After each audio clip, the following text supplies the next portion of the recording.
The Duke of Aldermere first noticed the girl because she did not plead. London, 1817, had woken under a low grey morning, the sort that turned Mayfair windows dull and left carriage wheels shining with old rain.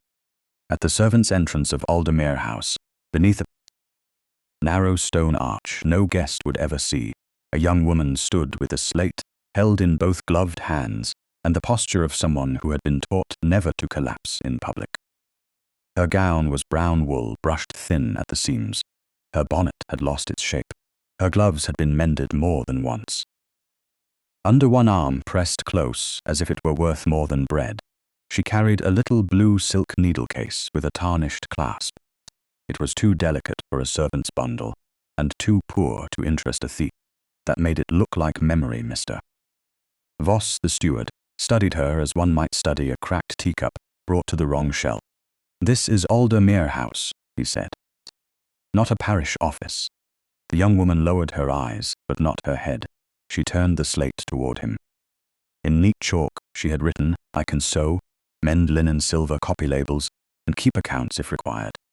Mr. Voss's brows drew together. "Accounts," he made the word sound like a stain. "A maid does not keep accounts." She wiped the slate with the small cloth tied to its frame and wrote again. "I will take any honest position, kitchen, laundry, stillroom, or housemaid." "Can you speak?" Her fingers tightened. For one heartbeat, her throat moved as if a word had risen and struck a locked door. Then she wrote, "I cannot." The steward exhaled through his nose. "A maid who cannot speak is a burden. How will you answer orders? How will you explain yourself when something goes missing?" The sentence found her more accurately than he could have known. Something goes missing. A letter, a signature, a key. A girl from the room where everyone had been told she was resting. She erased the slate slowly and wrote, "I will not steal, Mr." Voss looked inconvenienced by the dignity of the answer. That is not a reference. Behind them, the service corridor smelled of coal smoke, beeswax, damp stone, and warm bread. Bells rang somewhere deep inside the house, each bell belonging to someone important enough to summon another person without raising a voice. Aveline March knew that language. Once, she had known another. She had known the language of dinner tables, translated compliments, folded letters, and careful introductions. She had known how to say good evening in French without letting the vowels show too much longing for her mother. Now she stood below stairs and waited to learn whether she would be permitted to scrub a floor. "Name," Mr. Voss demanded. She wrote, "Aveline March." His gaze sharpened faintly. "You write like a schoolmistress." She erased her name too quickly. Names were dangerous when the wrong person remembered them. Her hand moved toward the blue needle case. Inside, beneath needles and a strip of faded thread, lay 3 words embroidered in French, by a hand she had not touched in years. "Je ne suis pas perdu." I am not lost. She had repeated them in attic rooms, hired coaches, and parish shadows. That morning, they felt less like truth than instruction. The door at the far end of the passage opened. It was not loud. Still, every servant within sight straightened. Mr. Voss turned at once. A man entered wearing a dark riding coat and carrying one glove in his left hand. He had the spare, controlled appearance of someone born to command rooms without raising his voice. He was tall, dark-haired, and unsmiling, with eyes that noticed before they judged. Aveline did not need an introduction to understand rank. The corridor made space for him. Power often arrived before a name. Sebastian Hale, Duke of Aldermere, paused beside the lower stair. His gaze moved from Mr. Voss to the slate, then to Aveline's face. He did not look at her as a curiosity. He looked as if she were a question whose answer mattered. "What is this?" he asked. "Mr. Voss bowed. "A young woman seeking a position, Your Grace." "I was explaining that she is unsuitable." "Why? She cannot speak." "That was not my question." The words landed quietly and changed the air. Mr. Voss blinked. Aveline felt them strike somewhere beneath her ribs. Not kindness. Kindness would have been softer. This was precision. The Duke came one step closer. "May I see the slate?" he asked. Not ordered. Aveline hesitated before holding it out. His fingers did not brush hers. He read the words still visible in pale chalk. I will not steal. Something moved across his face, too small to name. You wrote this? She nodded. And another nod. His gaze lifted. Your letters are formed in the French style, her breath caught. Most men would have missed it. He did not. Mr. Voss cleared his throat. Your Grace, a housemaid without speech will create difficulty. A trained girl with references would be more practical, especially with Lady Kettering expected this week and the household under increased observation. I did not ask whether she was practical. No, Your Grace.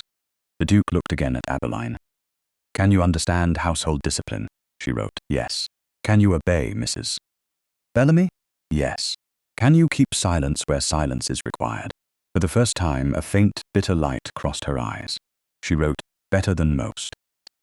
The corner of his mouth moved, not quite a smile. That may prove useful in this house. Mr. Voss's lips pressed thin. Without references, there is risk. There is always risk in mistaking references for character. The corridor went still. The nearest footman found urgent interest in the floor. Sebastian handed the slate back. Mrs. Bellamy will place her first in the linen room and upper corridor work. Her skills will be observed. She is not to be mocked for her condition, Mr. Voss bowed stiffly. As your Grace wishes. Aveline knew she should curtsy immediately. Her body delayed because gratitude had become unsafe. Then she sank into the correct motion, low enough for a servant, careful enough not to reveal the training of a gentlewoman. It was a curtsy edited for survival. The Duke saw the edit. His eyes narrowed by the smallest degree. Miss March, he said. Her name in his voice unsettled her, more than dismissal would have done. This house runs on order. If you disturb it, Mrs. Bellamy will tell me. If others disturb you, she will tell me that as well. Aveline looked down before her face could betray her. She wrote, thank you. He read it and gave one brief nod, as if accepting not gratitude, but a contract. See that she has breakfast, he said to Mr. Voss. Then he continued down the passage, leaving behind a silence no one wished to break first. Mr. Voss recovered enough to look displeased. Do not imagine His Grace's attention makes you special, he said.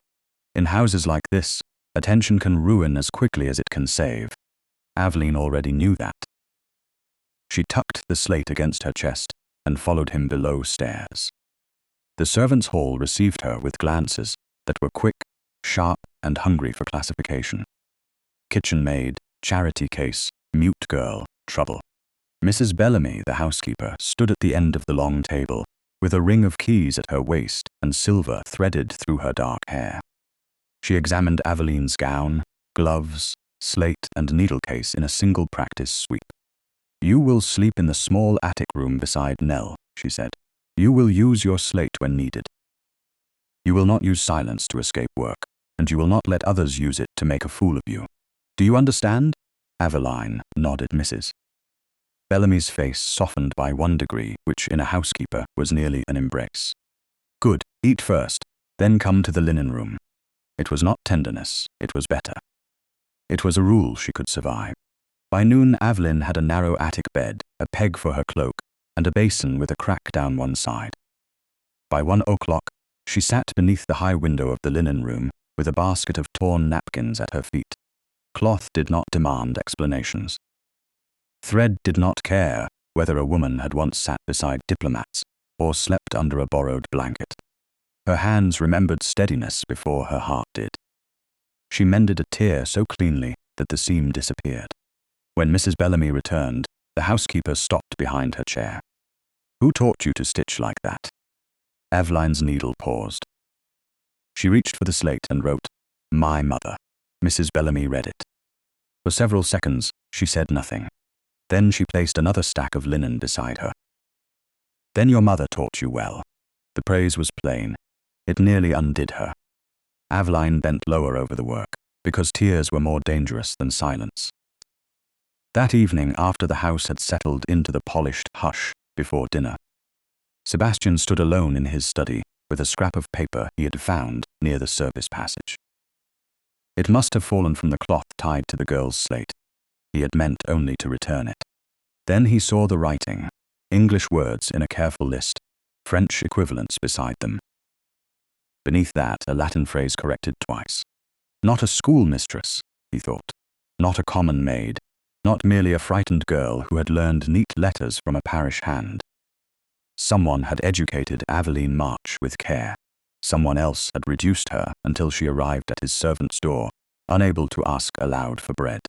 He turned the scrap toward the lamp. In the margin, nearly hidden, was a French line, Je ne suis pas perdu, I am not lost. Below it, so faintly written that another man might have missed it, one English word had been pressed into the paper and almost erased. Help. By the end of Aveline March's first week at Aldermere House, she had learned that silence below stairs did not make a person invisible. It made her useful to anyone who wished to avoid blame.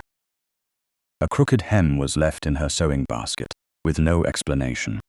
A tray forgotten near the back staircase became hers to carry, before Mrs. Bellamy asked who had sent her there. A ribbon torn by careless fingers arrived on her stool as though cloth itself had accused her. Aveline did what was work.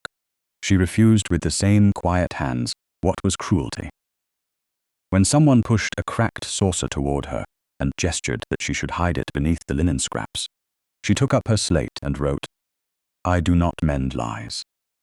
The under-housemaid who had tried it stared, then snatched the saucer back with a flush. Mrs. Bellamy, passing the door at that exact moment, said only, a sensible policy, March. See that you keep it. After that, the servants stopped assuming silence meant surrender. They did not become kind. Kindness was too costly in a house where rank repeated itself from the drawing room down to the scullery. But they became careful, and carefulness was sometimes the first shape of respect. Aveline rose before daylight, washed in cold water, pinned her cap by touch, and carried herself through the house as if every corridor had rules hidden in the carpet. She learned the bells by sound.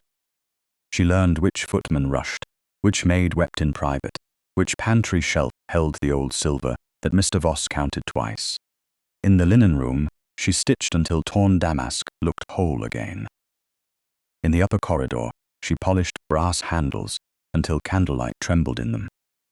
In the still room, she copied labels for lavender water, vinegar, starch, and sal volatile, in a hand so exact that Mrs. Bellamy looked at her for a long second and said nothing. Silence was not always emptiness. Sometimes it was a veil thin enough for the observant to see through. Sebastian Hale observed more than most. He did not seek Aveline out. That would have been improper, and he had no patience for men who turned curiosity into entitlement. Yet a duke, who managed his own estate with precision, learned to read a household by its smallest alterations. A tray of invitations that had been sorted incorrectly appeared in perfect order before his secretary complained. A French surname on a calling card had been placed beside a tiny pencil mark showing the proper pronunciation. A crate of wine from Bordeaux had its label corrected with one accent added so neatly that the cellarman thought the merchant had done it. Sebastian stood over that label longer than a wine label deserved. Who handled this? He asked his valet. March, your grace, the man replied after a pause. The quiet girl. Sebastian looked up. Miss March. The valet's ears colored. Yes, your grace, Miss March. The correction traveled farther than the valet intended. By the second month, several servants had begun using her name when Mrs. Bellamy was near enough to hear. By the third, Nell, the youngest scullery maid, had decided that Aveline was either a saint, a ghost, or a lady under a curse. I'm not saying you are, Nell whispered one evening in the attic while unlacing her boots. I'm saying if you were, it would explain a great deal. Aveline, seated on the edge of her narrow bed, took up the slate and wrote, Saints complain less. Ghosts need no wages. Nell read it, pressed both hands over her mouth, and laughed so hard she had to bury her face in the blanket. It was the first time Aveline had made someone laugh without having to pretend she was not sad. The warmth of it startled her. She held on to that small sound longer than she should have. Winter passed through Aldermere House in layers of soot, frost, boiled linen, and damp wool. Aveline kept the blue silk needle case beneath her pillow at night. She did not open it every evening. Some nights she was too tired to touch memory.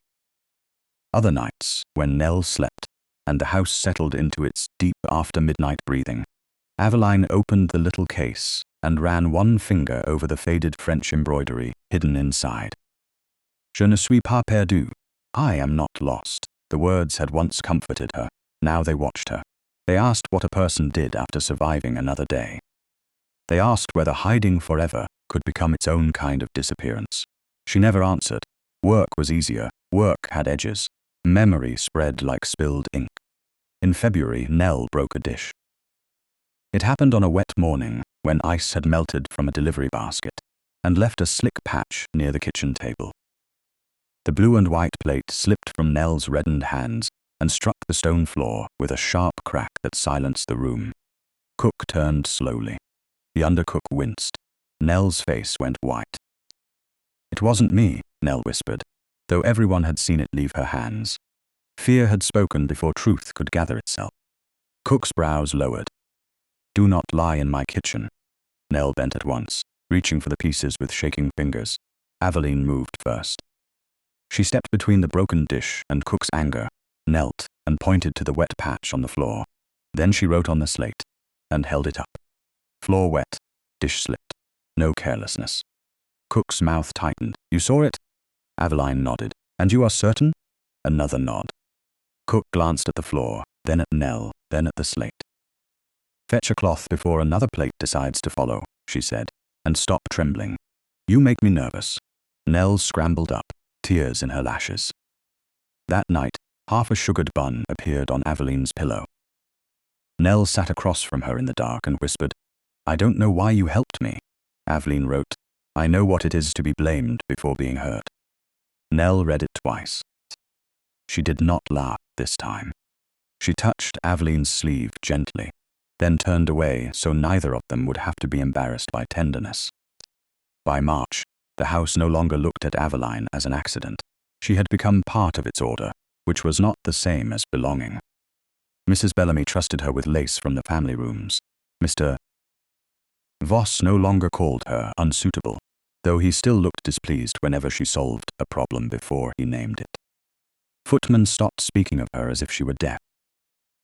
The only person who remained dangerous in a different way was the Duke, not because he was unkind, because he noticed without asking for payment. Once, she turned a corner with a folded tablecloth and found him at the far end of the corridor, reading a note from his secretary. He did not look up at once. When he did, his eyes dropped to the label card tucked atop the linen. It bore the name Madame de Varenne, written in an English hand, with the pronunciation marked in Aveline's small pencil strokes beneath. She had forgotten to remove the mark. Her heart stopped. Sebastian crossed the distance and lifted the card from the cloth. He read the name, then the pencil note. A soft E at the end, he said. Aveline lowered her gaze. That is how it should be said, he asked. She nodded. And if a man says it the English way? She hesitated, then reached for her slate. It sounds like he has never listened to a Frenchwoman. For one dangerous second, the Duke looked as though he might smile. A severe judgment. She wiped the slate quickly, horrified by her own boldness. He handed the card back. A useful one. He moved aside so she could pass. That was all. It should not have remained with her for the rest of the day. It did. Lady Viola Kettering arrived 2 mornings later with her aunt. Lady Bramwell, violet perfume, pale gloves, and the expression of a woman accustomed to seeing rooms arrange themselves around her expectations. Aveline carried tea under Mrs. Bellamy's direction, keeping her eyes where a maid's eyes belonged. Lady Viola was beautiful in the way society rewarded without examining. Fair hair, blue eyes, an untroubled smile, and a voice that could cut silk without seeming to touch it. You do keep unusual servants, Your Grace, she said as Aveline placed the sugar bowl. I admire charity when it is discreet. Sebastian's reply came from near the mantel. Competence is not charity. Aveline's hand steadied on the tray. Lady Viola's gaze slid over the cap, the plain gown, the slate tied at Aveline's waist. How fortunate! Still, I should be terrified of a maid who could neither answer nor explain herself. One never knows what such people understand. Aveline reached for the teapot. Sebastian's voice stopped the motion. One should be more cautious of people who speak constantly and understand very little. Lady Bramwell coughed behind her handkerchief. Lady Viola smiled as if the cut had amused her. Then I must pray I fall outside that category. I am sure you pray for many things, he said. Aveline poured without spilling, though something unfamiliar had moved through her. Not safety. Safety was too large a word. It was the small, astonishing weight of being defended without being displayed. She finished the service and turned to leave. Then Lady Bramwell unfolded a letter from her reticule. Before I forget, Viola, Sir Edmund Pryce sends word that he has returned to London. He asks whether you still intend to include him at your little diplomatic evening next week. Such a respectable man, and so burdened, I hear, by troublesome family obligations. The teapot touched the saucer too sharply. Not enough to break, loud enough to be heard. Aveline's fingers lost feeling. The room thinned around her. Sir Edmund Pryce.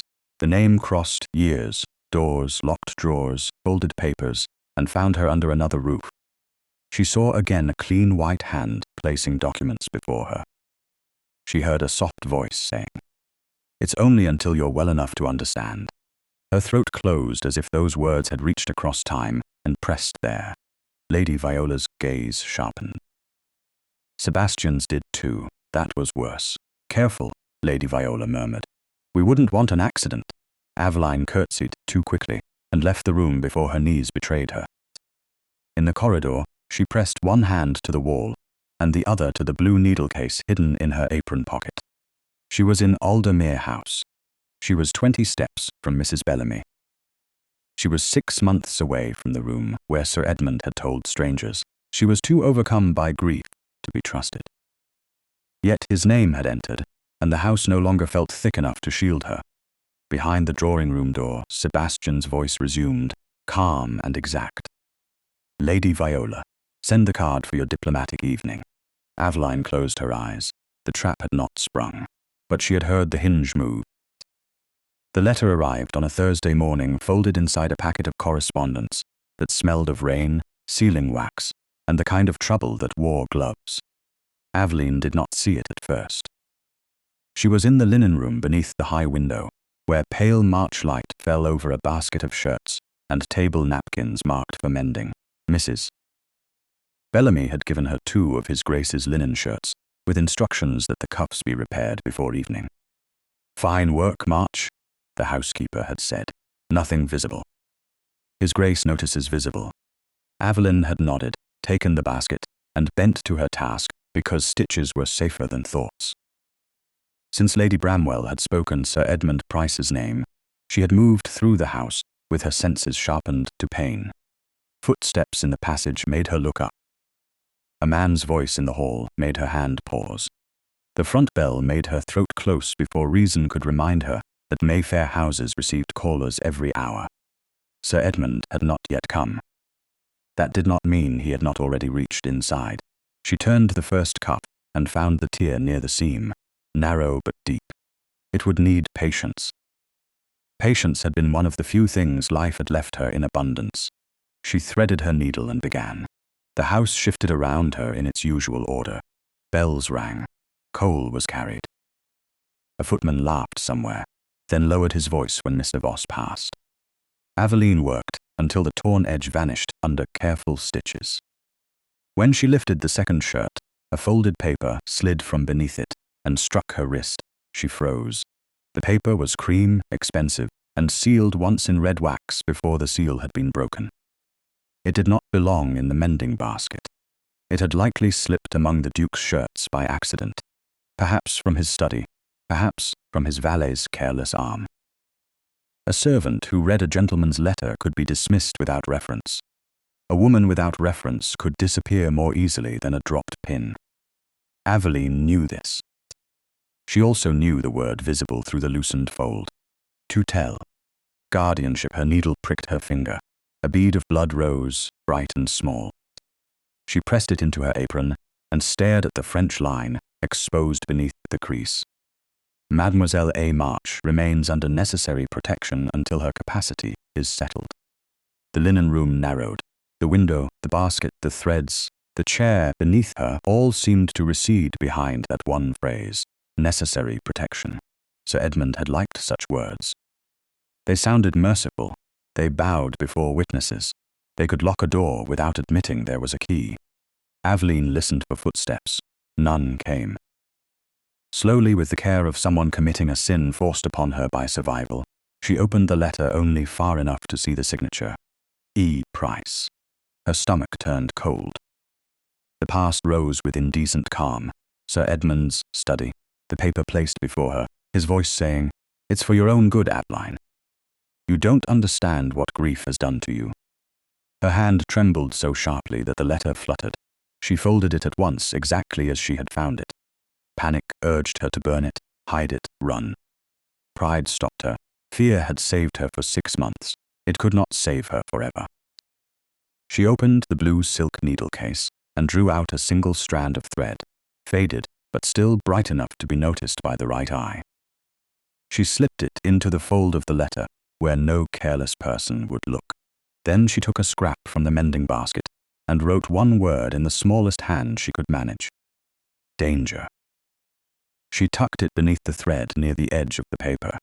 The door opened before she could close the case. Mrs. Bellamy stood there with a basket of clean napkins in her arms. Her gaze moved from Aveline's face to the folded paper, then to the bandaged finger Aveline had not yet wrapped. "You have pricked yourself." Aveline nodded. On his Grace's linen, the rebuke was practical, not cruel. Aveline shook her head and lifted the injured finger. Mrs. Bellamy set down the napkins and took her hand with brisk gentleness. "Wrap it. Blood is honest, but it is not welcome on linen." Aveline obeyed. The housekeeper glanced at the folded paper now resting atop the shirt. That must go back to his Grace's study. Aveline lifted her slate. Her hand hesitated, then moved. It fell from the shirt. "I did not open it." Mrs. Bellamy read the words. Her expression did not change, which was how Aveline knew the woman had understood more than was written. "Of course not," Mrs. Bellamy said. "Finish the cuff." At the door, she paused. "March." Aveline looked up. "If a name has frightened you, remember that names are not masters unless we make them so." The words were too kind to answer. Aveline bent over the cuff and sewed as if the needle could hold her together. Upstairs, Sebastian Hale received the letter just before noon. His secretary had placed it with estate accounts, and he might have read it as one more tedious intrusion from a man of standing had the blue thread not caught against the fold. He lifted it. The color was familiar. He had seen that silk against Aveline March's palm on the morning she entered his house. He opened the letter and found the scrap. Danger. For several seconds, the study was utterly still. Then he read the French. The surface meaning was simple enough. Sir Edmund Pryce claimed concern for a dependent young woman, formerly under his care, possibly seeking employment under a false name. The tone was polished, regretful, responsible. That made Sebastian distrust it at once. Crude cruelty was easy to refuse. Elegant cruelty expected to be thanked. He read the phrase again. Necessary protection until her capacity is settled. A man could hide a great deal behind capacity. He could hide control. He could hide property. He could hide the disappearance of a woman whose voice had failed her at the precise moment the world required speech as proof. Sebastian set the letter down and rang. Mr. Voss entered within a minute. "Your Grace, Sir Edmund Pryce may call here." The steward's face tightened with interest. "Yes, Your Grace. He is a gentleman of some standing. Many dangerous men stand well." Mr. Voss lowered his eyes. "Shall I deny him?" "No. If he comes, he is to be admitted no farther than the entrance hall until I am informed. Miss March is not to be sent outside the house on errands. Nor is she to be placed in any room where Sir Edmund may observe her without my knowledge." A faint pause. "As your Grace wishes." And Voss. The steward stopped at the door. "Curiosity below stairs is to be discouraged. Firmly, Your Grace. Creatively, if necessary." For the first time that morning, Mr. Voss looked almost pleased. "Very good, Your Grace." By late afternoon, the sky over Mayfair had turned the color of pewter. Aveline was carrying folded linen toward the upper corridor when the front bell rang. The sound was ordinary. The silence afterward was not.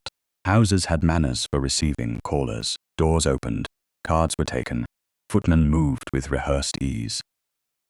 This time, every sound seemed delayed, as if the house itself had drawn breath and forgotten to release it. She should have continued to the linen press. Instead, she stopped beside the green baize door, where a narrow gap allowed a slice of the entrance hall to be seen. A footman crossed with the salver. Mr. Voss stepped forward. Then a man's voice filled the hall. "Pray do not trouble his grace if he is engaged. I am in no haste." Aveline's fingers went numb around the linen. Sir Edmund Pryce stood beneath the marble arch, as if he had never been unwelcome anywhere in his life. His coat was perfectly brushed. His gloves were pale. His hair had silver at the temples now, which made him appear more trustworthy than youth ever had. Respectability sat upon him like a second skin. To a stranger he would have seemed burdened, patient, almost kind. Aveline knew the danger of that kindness. It always entered a room first, so suspicion would arrive too late. "Sir Edmund Pryce to see his grace," Mr. Voss said, "on a small matter of family responsibility." Sir Edmund replied, "Family responsibility. Necessary protection. Capacity." The words gathered around Aveline like doors closing one after another. The linen shifted in her arms. A handkerchief slid from the stack and fell through the gap beneath the baize door, landing on the edge of the hall carpet. Sir Edmund's gaze moved, not to the handkerchief first, to the shadow behind the door. Aveline pressed back against the wall. Sebastian's voice came from the stairs. "Sir Edmund." The air changed. Sir Edmund turned with a graceful bow. "Your Grace." "Forgive the intrusion. That depends on its purpose." The smile did not leave Sir Edmund's face, but it settled more carefully. "A regrettable matter. A young woman formerly under my care has been missing for some time, of gentle birth, but unstable in grief, given to silence when it suits her. Such girls are often mistaken for harmless." Aveline could not breathe. Sebastian descended the final step and did not offer his hand. "You believe she may be in my house. I believe she may have sought work under a false account. I would not accuse any household without cause, least of all yours. Yet, if a silent young woman has appeared among your servants, I must ask whether she has given the name Aveline March." The handkerchief lay in plain sight. Sebastian glanced down, then placed one boot lightly over its edge, hiding it from Sir Edmund's view. Many young women seek work in London. Sir Edmund's eyes sharpened. This one writes well enough.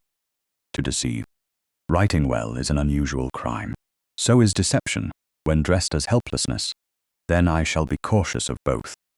Sir Edmund bowed his head, but the movement had lost warmth. "Compassion can endanger a household, Your Grace. So can men who ask after frightened women too politely."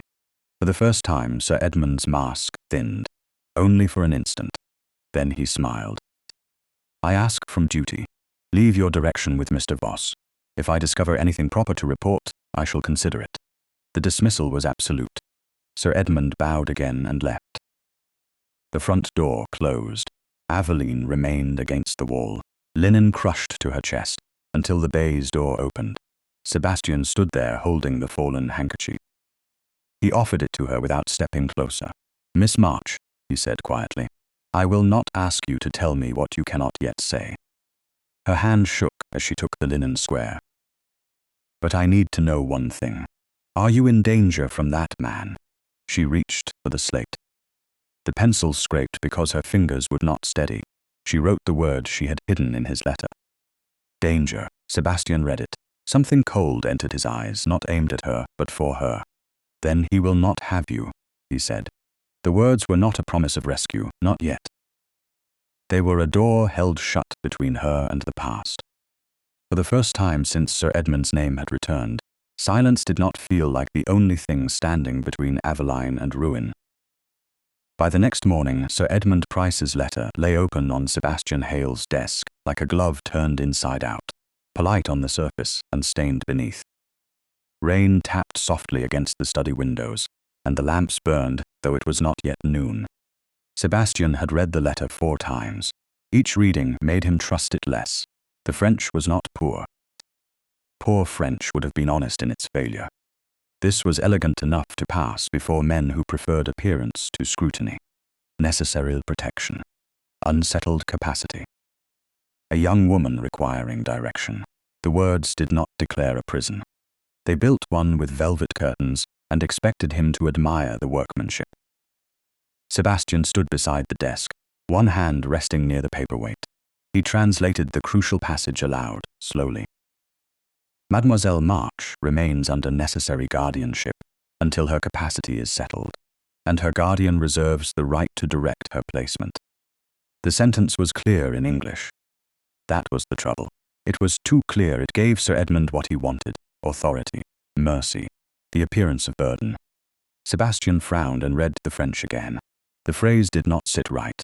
He had been educated well enough to conduct correspondence, understand diplomacy, and avoid embarrassing himself before Parisian émigrés.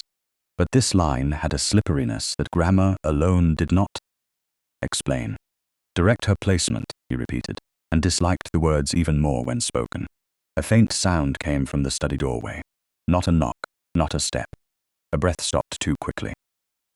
Sebastian did not turn at once. Miss March. Silence answered. When he looked toward the door, Aveline stood just outside the threshold with a folded linen cover in her hands. She had not entered. A servant did not enter a duke's study unbidden, and a woman who had spent years being punished by propriety knew exactly where thresholds began. Her face was pale. Her eyes were fixed on the letter. "Mrs. Bellamy sent you?" he asked. She lifted the linen slightly. He saw the repaired edge before he saw anything else. The stitches were so small they seemed less sewn than persuaded back into wholeness. "You heard me translate," he said. She lowered her eyes. Her fingers tightened around the linen. He did not ask whether she understood. They had moved beyond that pretense. Was I wrong? Her gaze rose, startled and frightened. The slate hung from her waist. She reached for it, then stopped. The study, the letter, his rank, her position, and the silence Sir Edmund had once used against her, all stood between them. Sebastian stepped back from the desk. "I am not asking as your employer," he said. "I am asking as a man who dislikes being made useful to another man's lie." The words struck her visibly. Her mouth parted. Nothing came. She looked down, took up the pencil tied to the slate, and wrote with care rather than speed. Not wrong. Incomplete. He came no closer until she turned the slate toward him. "Incomplete," he repeated. She nodded. "Does the phrase give him authority?" Aveline hesitated. Then she wiped the slate clean and wrote, "It claims necessity. It does not prove right." Sebastian read the sentence twice. There was no panic in the wording, no theatrical accusation. It was too precise, too educated, too controlled by fear to be invented for effect. He makes his control sound like mercy. Aveline's throat moved. She nodded once. And he has done that before. Her hand froze over the slate. The question had reached too quickly into a locked room. Sebastian regretted it as soon as he saw her face close. "Forgive me," he said. That was not mine to demand. A footman's step approached in the passage, then retreated after one glance through the open door. The house seemed to hold itself still. Aveline lowered the linen onto the nearest chair, reached again for the pencil, and wrote 4 words. "Do not trust him." Sebastian looked from the slate to her face. "I don't." The contraction came out before he could make the sentence more formal. It sounded almost too human in the careful room. Aveline's expression shifted. Not into relief. Relief would have been too simple. It shifted into the exhaustion of someone who had expected disbelief for so long that belief felt like another danger. Sebastian folded the letter once and placed it beneath the paperweight. "Lady Viola's diplomatic evening is tomorrow," he said. "Sir Edmund will be there." Aveline closed her eyes for a heartbeat. "You will not be required to attend." She opened them and wrote, "I serve where Mrs. Bellamy sends me. Not if service places you before the man you fear." Her pencil hovered. This time the words came more slowly. "Fear is not proof." Sebastian felt the weight of that sentence settle in the room. She was not asking to be hidden from discomfort. She was telling him that trembling had never saved a woman when paper, title, and male composure stood against her. "No," he said. "But it is evidence to a man willing to notice." A knock sounded at the outer door. Mrs. Bellamy's voice followed, controlled and cautious. "Your Grace, Lady Viola Kettering has arrived with Lady Bramwell." Aveline erased the slate so quickly that chalk dust clung to her glove. Sebastian saw the instinct and understood more than he wanted to. "You may go," he said. "Thank you for the linen." She curtsied, gathered the cloth, and slipped from the study. Only after she had gone did he see the copy of the French passage on the edge of the desk. One accent mark had been changed in pencil. Slightly, accurately. A correction so small, a careless man would never notice. Sebastian noticed. Lady Viola Kettering entered the drawing room, as though every candle had been lit to confirm her value.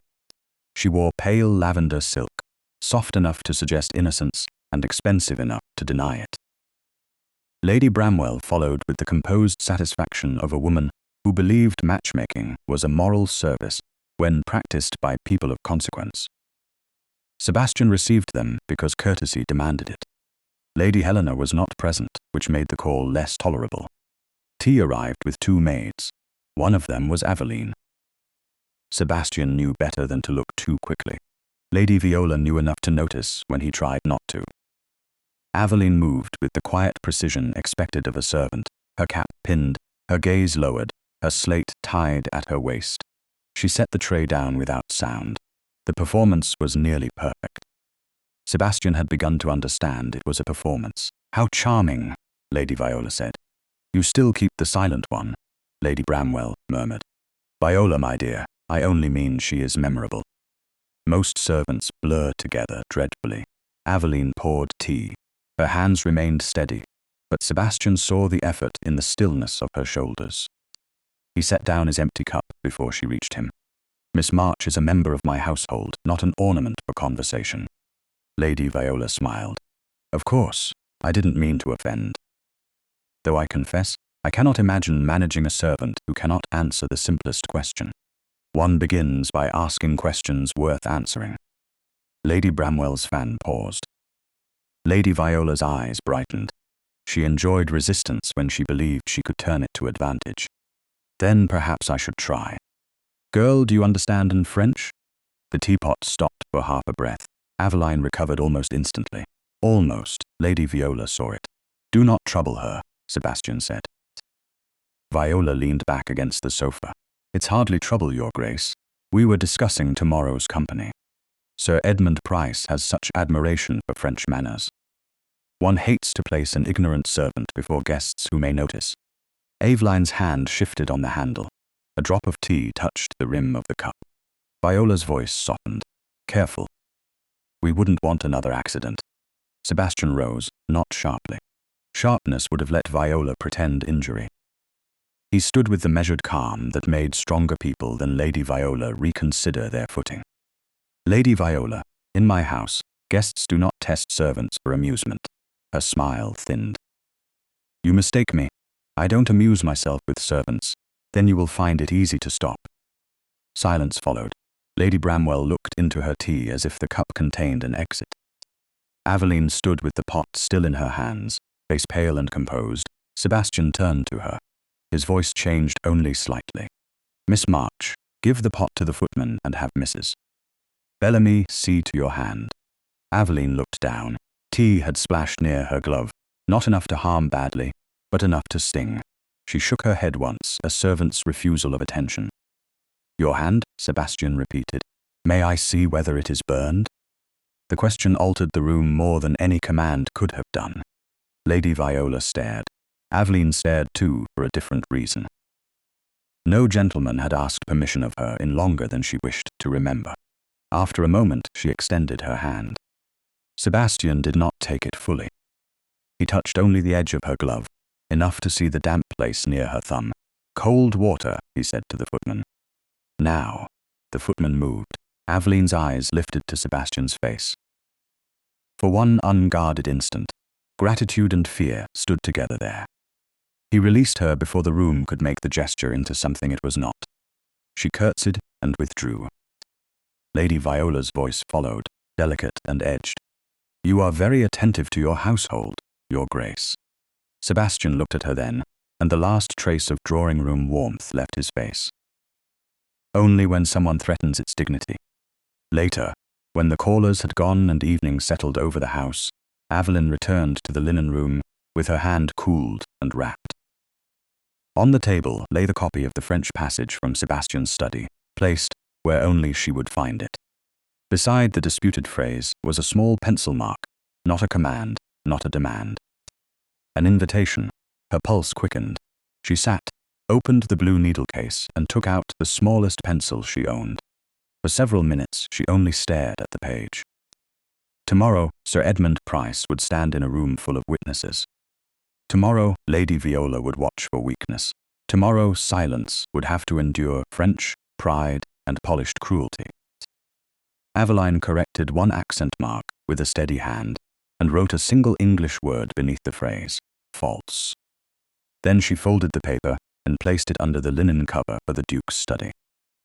The old embroidered words inside the needle case no longer felt like comfort. They felt like instruction.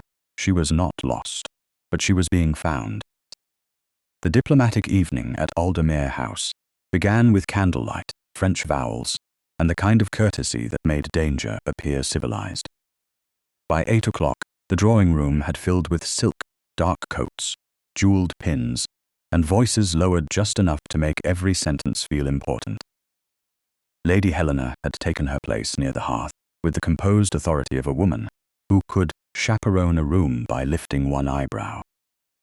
Lady Viola Kettering moved among the guests in pale blue, smiling as though the evening belonged to her already. Sir Edmund Pryce stood near a marble-topped table, one hand resting lightly upon his cane, his silvered temples catching the light in a way that made him look respectable to anyone who had never been powerless beneath his care. Aveline March saw him only once and lowered her gaze before the past could seize her face. She stood at the sideboard under Mrs. Bellamy's eye, holding the edge of the tea tray with both hands. She was not in the room as a guest. She was there because servants entered drawing rooms without being seen, and because unseen women heard what polished people believed could be said softly above their heads. Her cap was straight. Her black gown was plain. The slate hung at her waist. The blue silk needle case was hidden in her apron pocket, small and hard against her hip, like a remembered pulse. Madame de Varenne, a French émigré with white hair arranged beneath a black lace cap, sat beside Lady Helena. She spoke little, but her eyes missed nothing. Sebastian noticed that too. He stood near the escritoire, with Sir Edmund's letter folded beneath his fingers, the copy Aveline had corrected resting inside a book nearby. He had decided to test the paper before witnesses. He had not decided whether doing so would save Aveline or place her directly beneath the blade. The uncertainty displeased him. The fact that she remained in the room despite fear displeased him more, because it humbled him. He could order servants manage estates, silence fools, and make men step aside. He could not command a woman's trust into being. Lady Helena tapped her fan once against her palm. Since we have the pleasure of several guests familiar with French correspondence, perhaps we might settle a small translation before tea grows cold. My nephew has been arguing with a phrase all afternoon. Lady Viola gave a light laugh. How scholarly. I had hoped for music, but I suppose even grammar may entertain, if your grace presents it severely enough. I shall try not to disappoint, Sebastian said. Sir Edmund's expression did not alter, but Aveline saw his gaze move to the folded letter. Recognition flickered there. He had expected the paper to work quietly. Public air did not suit it, Mrs. Bellamy gave Aveline the faintest nod. Aveline carried the tea forward. Her steps felt measured from another body. She placed cups, sugar, cream. She kept her eyes lowered. Sir Edmund's voice reached her as smoothly as it had once reached locked rooms. Legal French often appears more dramatic to English eyes than it deserves, Your Grace. One must take care not to mistake formula for menace. Sebastian unfolded the letter. That is precisely my concern. He read the French passage aloud, his accent controlled, his tone neutral. Several guests listened with polite incomprehension. Madame de Varennes' head turned slightly. Aveline stood with the teapot poised above Lady Bramwell's cup. Then Sebastian translated. Miss March remains under necessary guardianship until her capacity is settled, and her guardian reserves the right to direct her placement. Aveline's hand stopped, not visibly to most. Enough for tea to hover just above the porcelain. The room continued breathing. Her own did not. That translation gave Sir Edmund the power he wanted. It made claim sound like truth. It made coercion sound like duty. Worse, it came from Sebastian's mouth. If she remained silent, the Duke of Aldermere would become Sir Edmund's without intending it. Sir Edmund knew it. His eyes warmed with the private satisfaction of a man watching another man place the rope. A fair rendering, he said. Dry, of course, but accurate enough for present company. Madame de Varennes' fingers tightened upon her fan. Lady Viola glanced toward Aveline with amusement already forming, as if she sensed discomfort and wished to watch it ripen. Mrs. Bellamy stood near the sideboard, still as carved oak. Aveline could set down the pot. She could step back. She could leave the room and live one more hour. As a servant, no one could accuse of presumption. But then the words would stand. Her mother's language would be used to bury her. The slate at her waist felt impossibly heavy. Writing would be too slow. The correction needed a voice. Her throat closed in terror at the thought, and behind that terror came a memory older than Sir Edmund, her mother's hand guiding hers over blue silk. Aveline, lost things are not always silent. Sometimes they are only waiting to be called by their proper name. The teapot touched the table with a soft sound. Every eye turned toward it. Aveline lifted her head. Her voice, when it came, was low, strained, and beautifully French. Your Grace, that is not what the phrase means. The drawing room fell so silent that the fire seemed loud. Lady Viola's smile vanished. Sir Edmund did not move. Sebastian looked at Aveline as if the room had opened and revealed a locked chamber behind the wall. Miss March, he said. His voice was quieter than hers had been. Will you repeat that? Aveline's hands trembled, so she folded them before anyone could use the trembling against her. French came first, because English still stood too near shame. It does not say the guardian has proven authority. It says he asserts necessity while awaiting settlement of capacity. The phrase is made to sound final. It is not final. It is a claim dressed as conclusion. Madame de Varennes rose before anyone else could speak. Her old face had sharpened into something like pride. She is correct. A stir moved through the guests. Lady Bramwell whispered, "Good heavens!" Lady Helena sat very still, but her eyes shone. Sebastian did not look away from Aveline. And the wording, he asked. Aveline swallowed. Her voice nearly failed. She forced it forward.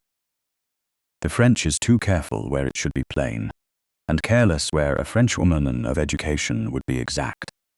Whoever copied it wished English gentlemen to hear authority. Madame de Varennes gave one decisive nod. Exactly. This girl has not merely overheard French. She understands it.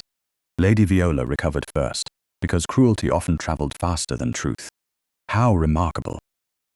A silent maid who speaks like a diplomat's daughter when it suits her. Sir Edmund stepped away from the table with sorrow arranged across his mouth. Your Grace, I regret that you have been placed in this position. The young woman is indeed Aveline March, formerly under my protection. She has periods of muteness and agitation, followed by startling displays meant to secure sympathy. It has always been her difficulty. Aveline flinched, but she did not lower her head. That cost her more than anyone knew. Sebastian saw the cost and hated every inch of the room for asking it of her. Her difficulty, he said, appears to be that you expected ignorance and found a witness. Sir Edmund's eyes cooled. You mistake cleverness for reliability. Aveline was much indulged by her late father. After his death, grief affected her judgment. She ran from care, concealed her identity, and entered your household under false pretenses. Lady Viola looked around the room, gathering judgment like lace. Then she is not a servant at all. No, Sir Edmund said gently, nor safely a gentlewoman, I fear. She is a dependent who requires direction. The word direction struck Aveline like a familiar hand upon a locked door. Her fingers found the blue needle case through the apron. For a moment she could not speak. She saw her father's desk, papers, black ink, Sir Edmund's voice saying, "It's only until you're well enough." The room blurred, then steadied around one fact. If she let him name her condition, he would name her life. She drew breath. "I am Aveline March." The English sounded fragile but clear. I was not difficult. I was frightened. Sir Edmund's expression flickered. Only once. It was enough. Sebastian stepped closer, but not between them. Not yet. "Frightened of what, Miss March?" The title steadied her. Miss March. Not girl, not maid, not dependent. She looked at Sir Edmund. The room waited for accusation, for drama, for collapse. Aveline gave them truth in its simplest form. Of a man who called silence proof that I could not be trusted. Madame de Varenne touched her breast lightly. Lady Helena closed her fan. Lady Viola's cheeks coloured. Sir Edmund gave a soft, wounded laugh. "This is precisely the danger. She turns illness into theatre. Your Grace, you must allow me to remove her, before gossip attaches itself to your name." Sebastian's answer came cold enough to still the candles. "You will remove no one from my house. She is under my care. She is in my protection tonight." Sir Edmund's jaw tightened. "You overstep." "No," Sebastian said. "I have been slow." The room understood that something had changed. Not legally, perhaps. Not yet. But socially, immediately, and irrevocably. A duke had drawn a line in front of a woman who had been standing below it all evening. Sir Edmund turned to Aveline with a gentleness more frightening than anger. "Aveline, come quietly. We needn't make this worse." The contraction slid through the room with the false softness of family.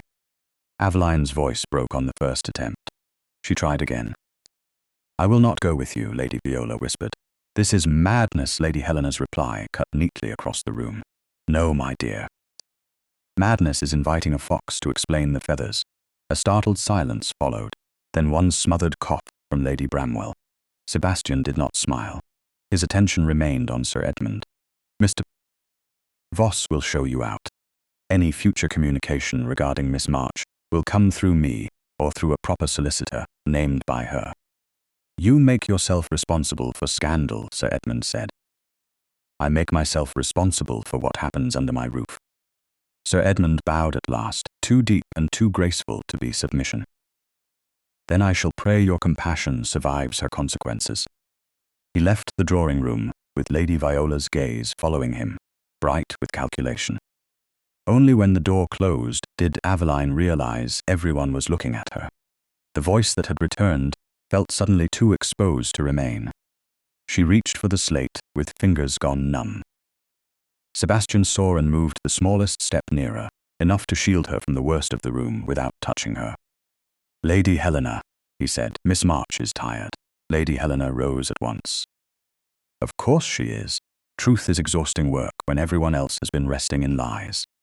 Mrs. Bellamy came forward, face composed but eyes fierce. Aveline turned to follow her out. At the threshold, Madame de Varenne spoke softly in French. "Mademoiselle March, your mother would have known that voice." Aveline stopped. The words found a place too deep for tears. She wanted to answer. She could not. The voice that had crossed the room for truth had retreated again, frightened by what it had done.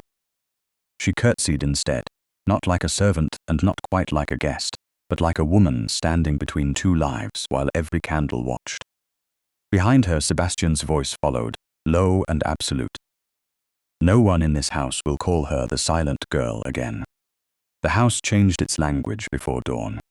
No servant said it aloud, but every passage of Aldermere House knew that the silent maid had spoken French before a duke, a guardian, and half a dozen witnesses who would carry the tale into London before the week was out.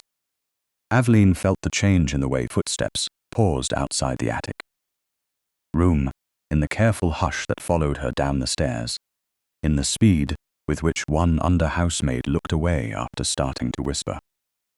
She rose before Nell, pinned her cap with fingers that had not quite stopped trembling, and reached for the slate from habit. Her voice had returned the night before, but it had not stayed. It had crossed a room for truth, and then retreated into the old locked place where fear still kept the key. That morning, the slate felt less like shame than proof that she had survived the crossing. Nell sat up in bed, hair tumbled loose around her face. "Is it true?" she whispered. "Did you speak to all of them? Cook says you sounded like a French duchess. Thomas says you made Sir Edmund look as if he'd swallowed vinegar." Aveline almost smiled. "Almost," she wrote. "Cook exaggerates. Thomas invents." Nell leaned close and read the words, then touched Aveline's sleeve with unusual care.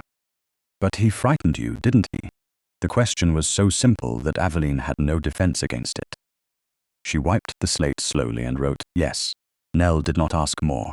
That was why Aveline liked her. Some kindnesses knew where to stop. By 9 o'clock, Mrs.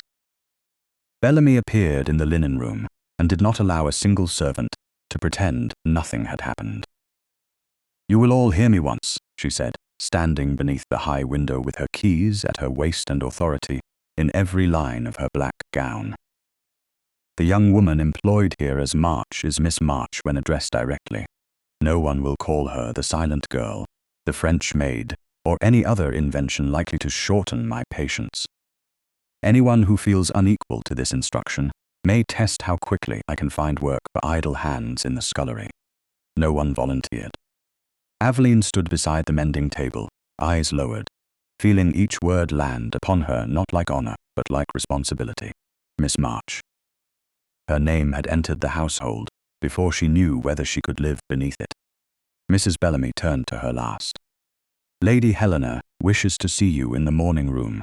His Grace will be present. So will I until Lady Helena arrives, and then propriety will be satisfied twice over." Her tone suggested that propriety had better be grateful. Aveline nodded and followed her through the back passage, past the green baize door, into the part of the house where carpets swallowed sound and portraits watched with dead composure.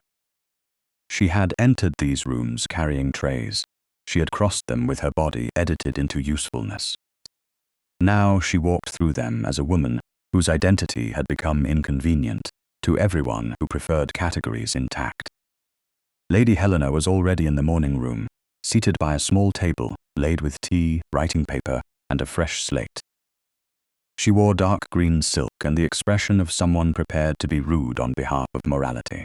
Sebastian stood near the window, not too close to the table, not too far to seem indifferent. He turned when Aveline entered, and she felt the full attention of him settle on her face. It did not pry. That made it harder to bear. "Miss March," Lady Helena said, "sit down before my nephew decides. Standing at a distance is the same as not alarming you." Sebastian accepted the rebuke without defending himself. "My aunt is usually accurate when she is unkind." "Usually," Lady Helena lifted an eyebrow. "You're bold this morning." Aveline sat because Lady Helena had made the command sound ordinary, Mrs. Bellamy remained until the door opened again to admit Lady Helena's maid, then withdrew with a look that warned the room to deserve her trust. For several breaths, no one asked anything. Tea was poured. A plate of toast was pushed near Aveline's hand. The quiet did not demand performance. It waited. She found that waiting more dangerous than interrogation. Sebastian spoke first. "You don't owe us your history this morning." The contraction was gentle, almost bare. Aveline looked at him. He continued, "But Sir Edmund will not be idle. If there is a person we should send for, a solicitor, relation, or friend of your father, we need the name." Her fingers closed around the slate pencil. "Father." The word always opened one room and closed another. She wrote slowly, "Thomas March, service, not high rank. Trusted letters." Lady Helena leaned forward. "I knew the name, years ago. He handled correspondence for Lord Aldermere during the last years of the war." Sebastian's head turned sharply toward his aunt. "You never mentioned it. Until last night, I had no reason to connect a silent maid in your linen room with a dead diplomat." Aveline wrote again, "My mother was Celeste Armand March." French émigré. Lady Helena's face changed, not shock exactly. Recognition brushed by sorrow. "Celeste," she said softly. "Your mother came to Larkspur Hall once. The late Duchess admired her. I was younger then, and more foolish, which means I noticed gowns before grief. Aveline's hand went to the blue needle case. The room seemed to draw nearer. Sebastian noticed the movement. The needle case was hers? Aveline nodded. Then she opened it. She did not show all of it, only the faded embroidery inside the lining. Lady Helena read the French aloud under her breath. Je ne suis pas perdu. Her eyes lifted. I am not lost. The words sounded different in another woman's voice. Less like an order, more like a blessing that had waited too long. Aveline took back the case and held it carefully. For a moment, she tried to speak. Her throat resisted. She picked up the slate instead.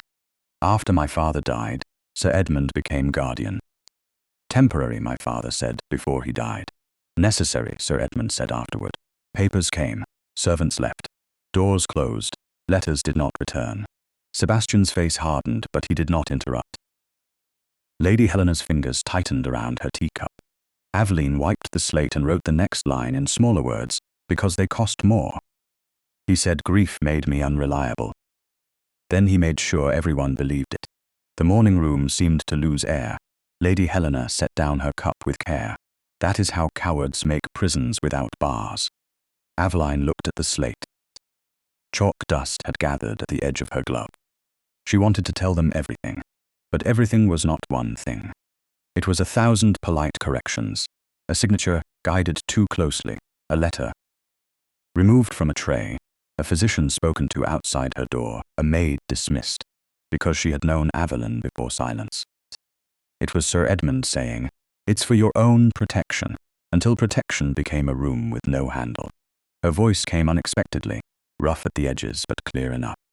I was frightened. I wasn't foolish.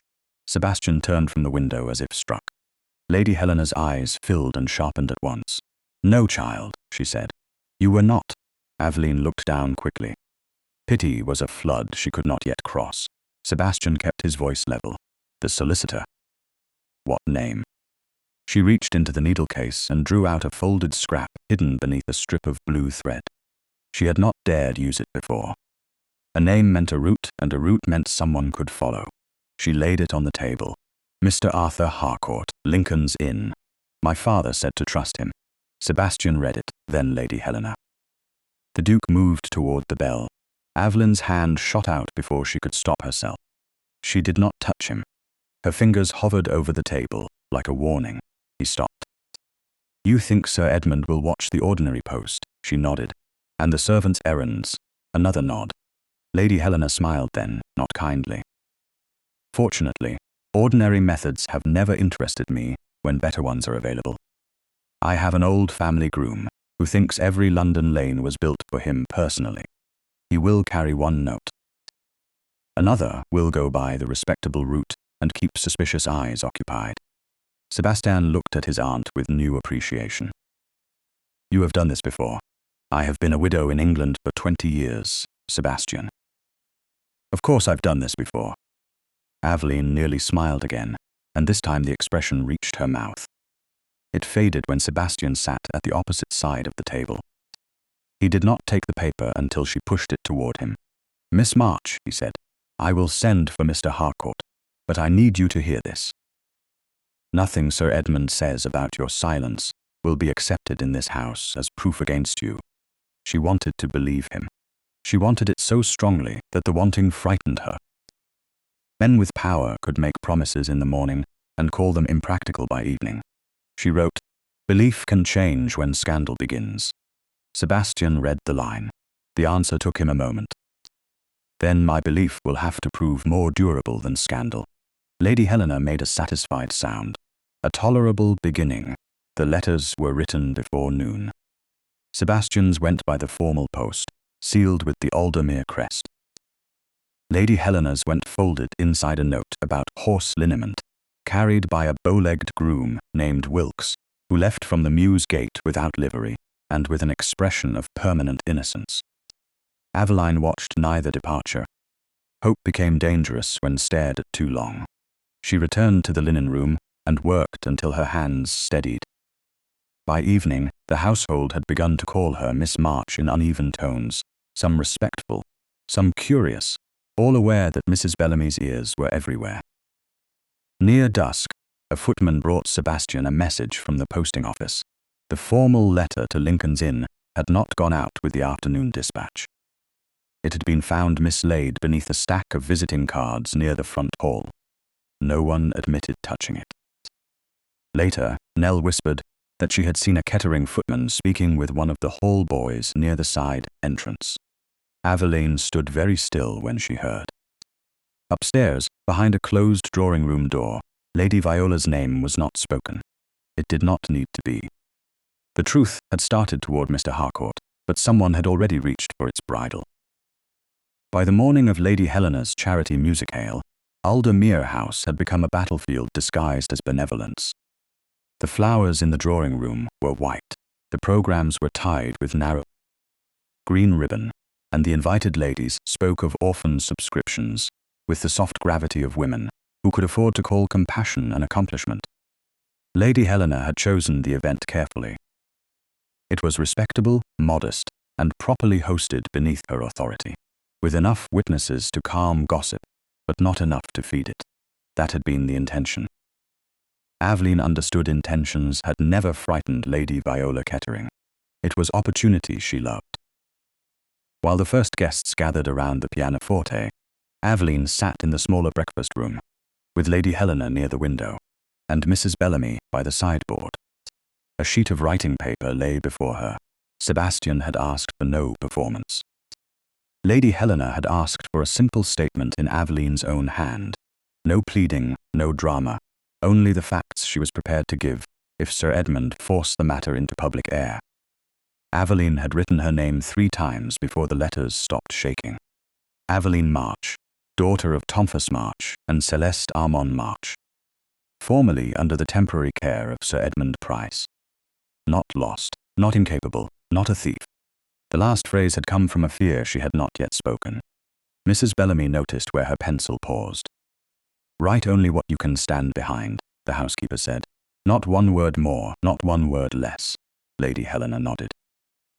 "And do not let them make you sound grateful for being permitted to defend yourself.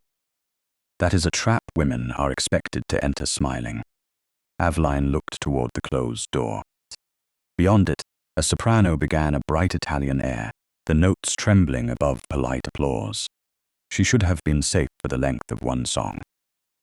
Yet safety had begun to feel like something people placed around her just before it failed. Lady Helena rose when a footman appeared with a message from the drawing-room. "Lady Weatherby has misplaced her spectacles, which means she wishes to question me about you without admitting she wishes to question me about you." Her mouth tightened. "I shall return quickly, Mrs. Bellamy stays." Aveline nodded. The door closed behind Lady Helena, and the music covered the soft shift of another door opening along the corridor. Lady Viola entered, as if she had been invited into that private room by Providence. 2 matrons followed her, then a third, all wearing the sharpened curiosity of women who had been promised an impropriety and feared arriving too late. "Oh," Viola said, one gloved hand lifting to her breast. "How unfortunate. I thought this was the room where Lady Helena's watercolors were laid out." Mrs. Bellamy stepped forward. "This room is not receiving guests, my lady. How severe. Surely we haven't intruded on anything secret." Viola's gaze settled on the paper beneath Aveline's hand. "Miss March, is it now?" How quickly a household can rearrange itself around a mystery. Aveline stood. She did not snatch up the paper. Snatching would confess shame. She placed one hand over it and curtsied. Lady came softly. Speaking still cost her. Viola heard the cost and smiled. "You do speak when a room is sufficiently interesting." One of the matrons murmured her name in warning. Viola ignored it. "Do forgive us. London is so confused. A maid who is not a maid, a dependent who is not dependent, a silent girl who speaks French before company. One hardly knows which charity Lady Helena intends us to support today." Mrs. Bellamy's face hardened. "My lady, you will leave this room in a moment." Viola turned as footsteps sounded in the hall exactly on cue. Sir Edmund Pryce entered with Mr. Vale at his side, a narrow man with a black dispatch case and a mouth made for small denials. Sir Edmund's expression held regret polished to a shine. Lady Viola, I fear this is not the time. Sir Edmund, she said, with a brilliance no one could mistake for surprise. How distressing. We seem to have stumbled upon the very subject that has so concerned you. Aveline felt the room tilt around the edges. Not because Sir Edmund had come. She had expected him. Because the trap had been built inside respectability, and every person present could pretend accident until cruelty had finished its work. Sir Edmund bowed to her. Aveline, I had hoped we might avoid this. She lifted her chin. No, you didn't. The contraction seemed to startle one of the matrons more than the accusation did, Mr. Vale opened his dispatch case. My client has endured considerable anxiety. Certain papers establish Sir Edmund Pryce's right to resume care of Miss March, pending further review of her condition and conduct, Mrs. Bellamy moved toward the bell, but Viola was already at the door, her voice carrying into the corridor. Your Grace may wish to attend. This concerns his household. The soprano stopped singing. Voices shifted. The private room became public by inches. Sebastian arrived first, Lady Helena behind him, her eyes cold enough to freeze perfume. Mr. Voss and a footman appeared at a distance. No one dared close the door now that scandal had found it open. Sebastian took in the room with one glance. Viola's triumph, Sir Edmund's sorrow, Mr. Vale's papers, Aveline's hand flat upon her statement. He moved to her side, but not before her. That small restraint steadied her more than any speech. Miss March, he said quietly, do you wish to answer before I read? Sir Edmund's jaw tightened. Viola's fan paused. Aveline looked at the paper Mr. Vale held out. Red wax, formal fold. Expensive deception, yes, she said. Then, because the room expected a whisper, she made herself clearer. I did not steal from Sir Edmund. I did not run from kindness. I left because work was safer than his protection. Sir Edmund's sorrow deepened for the audience. You see? She believed his service in a bachelor household safer than her lawful guardian. That is not judgment, Your Grace. It is confusion. Lady Helena stepped forward. Careful, Sir Edmund. You are in my nephew's house at my event, before guests I invited. If you mean to call a woman confused, you'll do it plainly enough to be remembered. Mr. Vale unfolded the paper. The memorandum states that Miss March removed money and personal letters from Sir Edmund's study before disappearing. Did anyone see me take money? Aveline asked. Mr. Vale blinked. The drawer was found disturbed. Did anyone see me take money? Her voice shook on the second question, but it did not break. Sir Edmund looked pained. Aveline, don't make this vulgar. Truth is only vulgar when it embarrasses you. Lady Viola's cheeks colored, but the matrons were listening now, truly listening, and that was what Sir Edmund had not intended. Sebastian took the document from Mr. Vale. This French notation, he said, appears again. Aveline looked down at the paragraph. Her fear sharpened into recognition. The words were wrong in the same way as before, but worse now. A phrase meant to distinguish her mother's separate property had been twisted into household debt. Celeste Aveline March would never have written it. Aveline reached for the pencil on the table and marked the line before anyone could stop her. Mr. Vale gave a soft protest. Madam, that is a legal paper. It is a false paper, she said. Silence struck the room harder than a shout. My mother was French. She was exact. This phrase says what Sir Edmund wishes English readers to think, not what a French woman of her education would write. Sebastian studied the marked line. Madame de Varenne confirmed the earlier error. She would confirm this one. Sir Edmund's eyes cooled past gentleness. Convenient. A young woman corrects French and calls that proof. Aveline looked at him fully. No, I call it a crack. Lady Helena made a sound of approval under her breath. The matrons looked at one another. Doubt had entered. It was small, but it had a seat now. Lady Viola saw it, and struck with the one weapon that never needed evidence, reputation. How stirring, she said. But perhaps we wander from the simplest question. If Miss March is a gentlewoman of birth and education, why has she lived for 6 months, hidden among the servants of an unmarried duke? The room went still. Even the servants in the hall seemed to stop breathing. Aveline felt the question land exactly where Viola had aimed it, not at the papers, not at Sir Edmund, but at the thin place where a woman's name could be torn without leaving a mark. Sebastian's face changed, and for the first time that morning, his control looked dangerous. Sir Edmund lowered his eyes as though saddened by a necessary wound. Lady Helena's hand closed around the head of her cane. Aveline understood the trap at last. If Sebastian answered, it would sound like possession. If she answered, they might call it rehearsal. If she said nothing, silence would become guilt again. Lady Viola smiled gently. "Well, Miss March, we're all listening now." Aveline felt the whole room leaning toward her answer.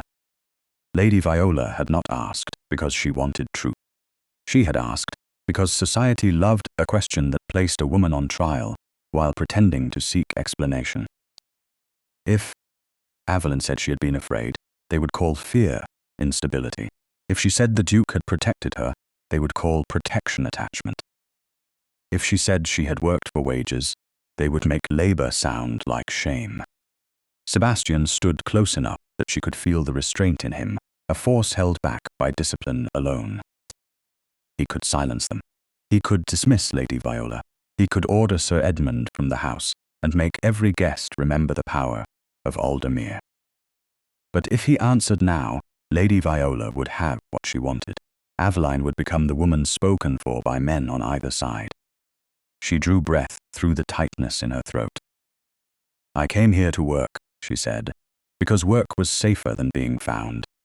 The words did not ring, they did not need to. They crossed the breakfast room and made several faces change. Lady Viola's smile thinned. How convenient. A gentlewoman chooses a servant's cap, and we are expected to call it dignity. "No," Aveline said. "You are expected to call honest work honest." Sir Edmund stepped in gently, as if rescuing the room from impropriety. "This is exactly the confusion I feared." Aveline has begun to speak in grand phrases borrowed from those around her. "Your Grace, you cannot allow your household to become the stage upon which her distress performs itself." Sebastian's hand flexed once at his side. "You have used the word distress often, Sir Edmund. I notice you use it only when Miss March contradicts you." Mr. Vale gathered the forged paper with nervous fingers. "Your Grace, whatever one thinks of the disputed French, the social danger is immediate. The young lady's presence here, under these circumstances, invites interpretation." Lady Viola lowered her lashes.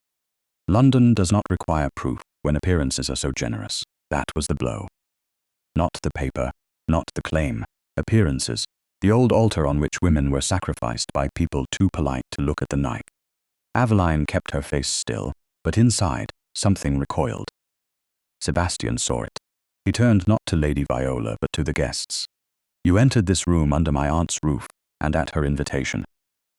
You will leave it remembering that Miss March was harried here by two people who had more interest in scandal than truth." Lady Helena's voice cut in.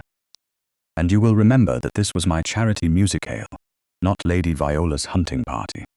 The matrons looked at one another, chastened but not yet converted. Sir Edmund bowed slightly. "I shall withdraw for now.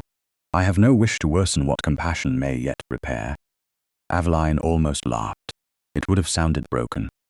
Lady Viola gave her one final glance, soft with triumph beneath the surface. She had not won the proof. She had planted the rumor. By sunset, rumor would not need proof. The room emptied by degrees, taking with it the scent of crushed flowers, tea, and social appetite. When the last carriage rolled away, Aldermere House felt bruised. Aveline remained in the breakfast room because her knees had not yet agreed to carry her elsewhere. Lady Helena stood by the window, furious in perfect silence. "Mrs. Bellamy folded the abandoned statement and placed it beside Aveline's hand. Sebastian closed the door. That sound was gentle. It still made Aveline flinch. He saw it and stopped several feet away. "Miss March," he said, "London will use this. Sir Edmund and Lady Viola have made certain of it." She lifted her eyes. "I know." The two words cost her more than the longer answer before witnesses. "You cannot remain here while they turn the house into a weapon against you." Lady Helena turned sharply. Sebastian, he did not look at his aunt. His gaze stayed on Aveline, and that made it worse because his concern was real. Larkspur Hall is in Hampshire. My aunt can travel with you. Nell may go as attendant, Mrs. Bellamy will arrange proper clothing and references. The household there is loyal. You would be safe until Mr. Harcourt answers. Safe. The word entered the room wearing Sir Edmund's voice. Not because Sebastian meant it that way. Because meaning did not erase memory. Aveline stood slowly. You have decided? His face changed, only slightly. I have decided speed is necessary. For me, for your protection. The second word struck harder. Lady Helena inhaled as if she had heard the same mistake. Sebastian heard it too, but a breath too late. Aveline reached for her slate, though her voice had not failed. Habit moved faster than pain. Then she stopped and made herself speak. Safety without choice is still a cage. Sebastian went still. I did not mean to cage you. Sir Edmund never said he meant to either. The sentence hurt him. She saw it land and did not take it back. There were truths that kindness had no right to soften. If I remain here, I become scandal, she said. If I leave because you place me elsewhere, I become incapable again. Do you understand?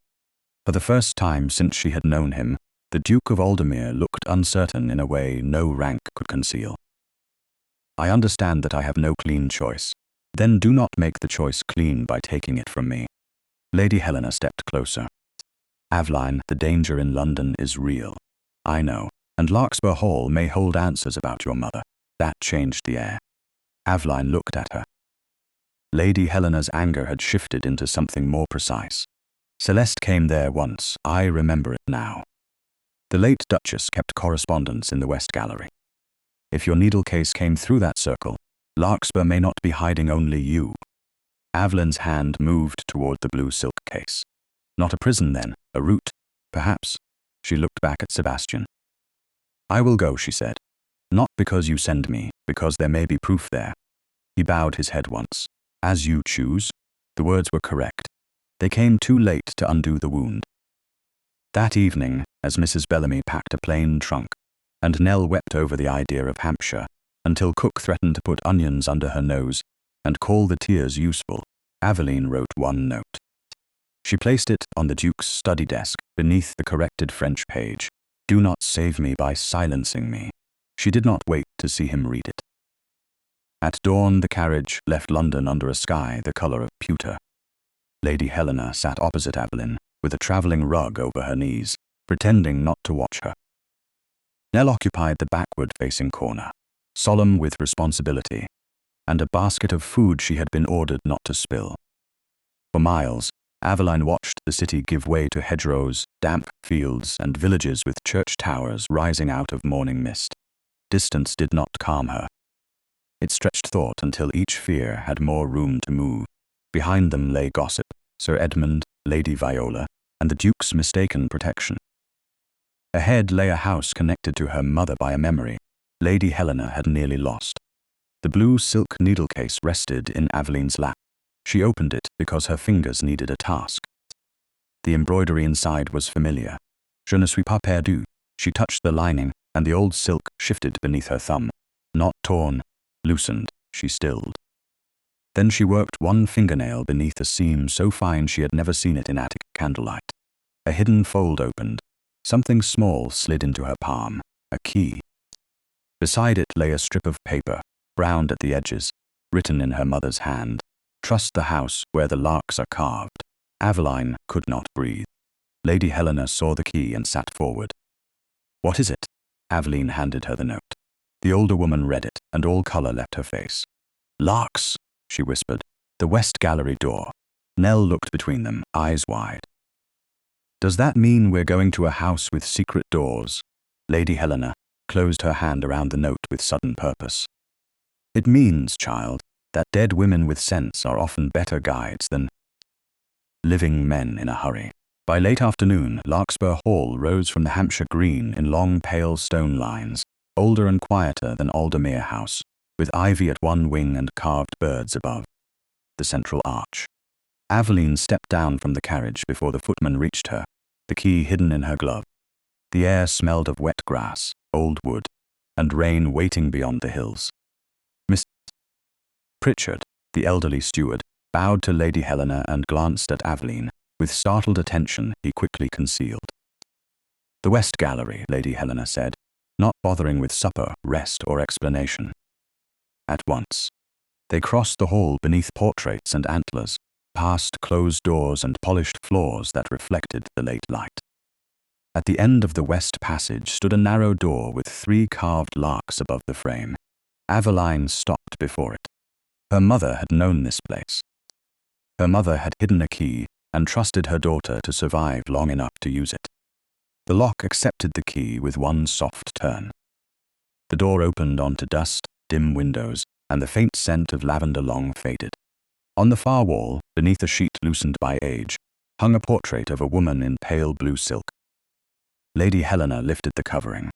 Aveline looked into her mother's painted face.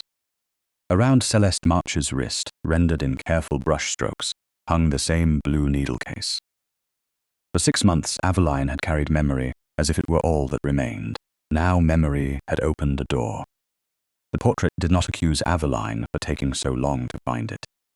That mercy nearly undid her. Celeste March looked down from the faded canvas. With the calm, direct gaze Aveline remembered only in fragments. A hand smoothing her hair before a dinner guest arrived. A soft correction of French vowels. A laugh pressed behind a glove when English gentlemen pretended confidence in words they had not earned.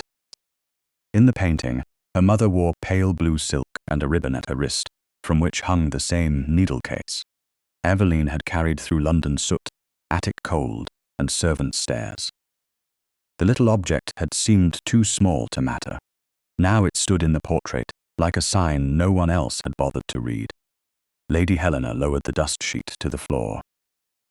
Nell hovered near the door with both hands clasped tight, as if breathing too loudly might disturb the dead. The West Gallery held the smell of closed years, dried lavender, and old paper. Late light struck the windows in long pale bars, touching sheeted furniture, stacked frames, and a small French writing desk set beneath the portrait. Aveline moved toward it before anyone told her to. Her glove still held the key. Her mother's note still burned in memory.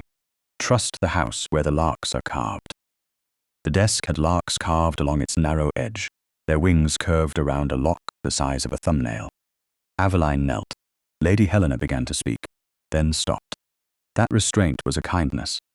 The key turned more easily here than it had in the gallery door. Inside lay a bundle of letters tied with blue ribbon, a smaller packet sealed in dark wax, and a folded paper marked in her father's hand. Aveline touched the writing first, Thomas March. Her eyes blurred so quickly that the room broke into light. She pressed one hand flat against the desk until the wave passed. Grief had once taken her voice. She would not allow it to take her hand now. "May I?" Lady Helena asked softly. Aveline nodded and passed her the folded paper. Lady Helena read in silence, her face sharpening line by line. "This is a copy of your father's instruction to Mr. Arthur Harcourt," she said. "It names Sir Edmund as temporary guardian, only if no safer arrangement can be made. Temporary, Aveline. Until your majority. And your mother's settlement is named separately," Nell whispered. Then Sir Edmund lied. Lady Helena looked toward her. Child Sir Edmund embroidered a lie until fools mistook it for a coat of law. Aveline drew the letter back and read the lines herself. The handwriting was familiar and unbearable. "My daughter's person is not to be governed by any claim upon household debt. Her mother's property is to remain separate for her use and choice." Use and choice. The words looked ordinary. They struck like bells. For years, Sir Edmund had made her life smaller with the language of necessity. Her father had left another language waiting. Choice. She opened the smaller packet. Celeste's hand appeared there, elegant and slanted, the French exact in a way Sir Edmund's forged phrases could only imitate. "My little Aveline, if this reaches you late, forgive a mother who feared before she could prove. Trust those who remember without profit. Trust the house with carved larks. Trust Mr. Harcourt if your father cannot guide you. Above all, do not believe any man who calls your silence consent." Aveline's breath caught so hard that the paper trembled. Lady Helena sat beside her on an old covered chair, heedless of dust. She knew. Aveline shook her head, not in denial but wonder. She feared. The word emerged rough, but it emerged. Nell made a small sound and turned toward the window, loyally pretending not to cry. Lady Helena took the next letter and read only enough to understand. Celeste stayed here under the late Duchess's protection after a quarrel over her settlement. I remember now. There was talk of some cousin trying to claim influence. Your mother was very young, but she had a way of making frightened rooms ashamed of themselves. Aveline looked at the portrait again. Why did no one tell me? Lady Helena's answer came after a pause. Because families bury women's histories when those histories inconvenience men. And because I was careless with memory until you placed it in my hands. The apology was not dramatic. That made it hurt more. Aveline folded her mother's letter with care and set the packets in order. Mr. Pritchard, she said. Her voice steadied around the name because it had purpose. Lady Helena rang the old bell near the gallery door. The sound clanged faintly somewhere deep in the house. Within minutes, the elderly steward appeared, breath-controlled, white hair neat, black coat brushed almost thin at the cuffs. He stopped at the threshold when he saw the portrait uncovered. His face changed before he could school it. Madame March, he said. Aveline rose. You knew my mother. Mr. Pritchard bowed his head. Only as a young man in service can know a guest he is not permitted to notice too closely. She came with the late Duchess after a difficult journey, spoke kindly to the maids, corrected my French once when I tried to announce a visitor and made a ruin of his name. Nell looked at Aveline with sudden delight. She did that too. Aveline nearly smiled. Did Sir Edmund ever come here? Mr. Pritchard's expression closed into old caution. He did, years later, asked after papers belonging to Madame March. Claimed they were necessary to settle family matters. The late Duchess had left instructions that the West Gallery remain locked, unless Miss March herself came with the key, or Mr. Harcourt came under seal. I refused him. Lady Helena's cane touched the floor once. Good man.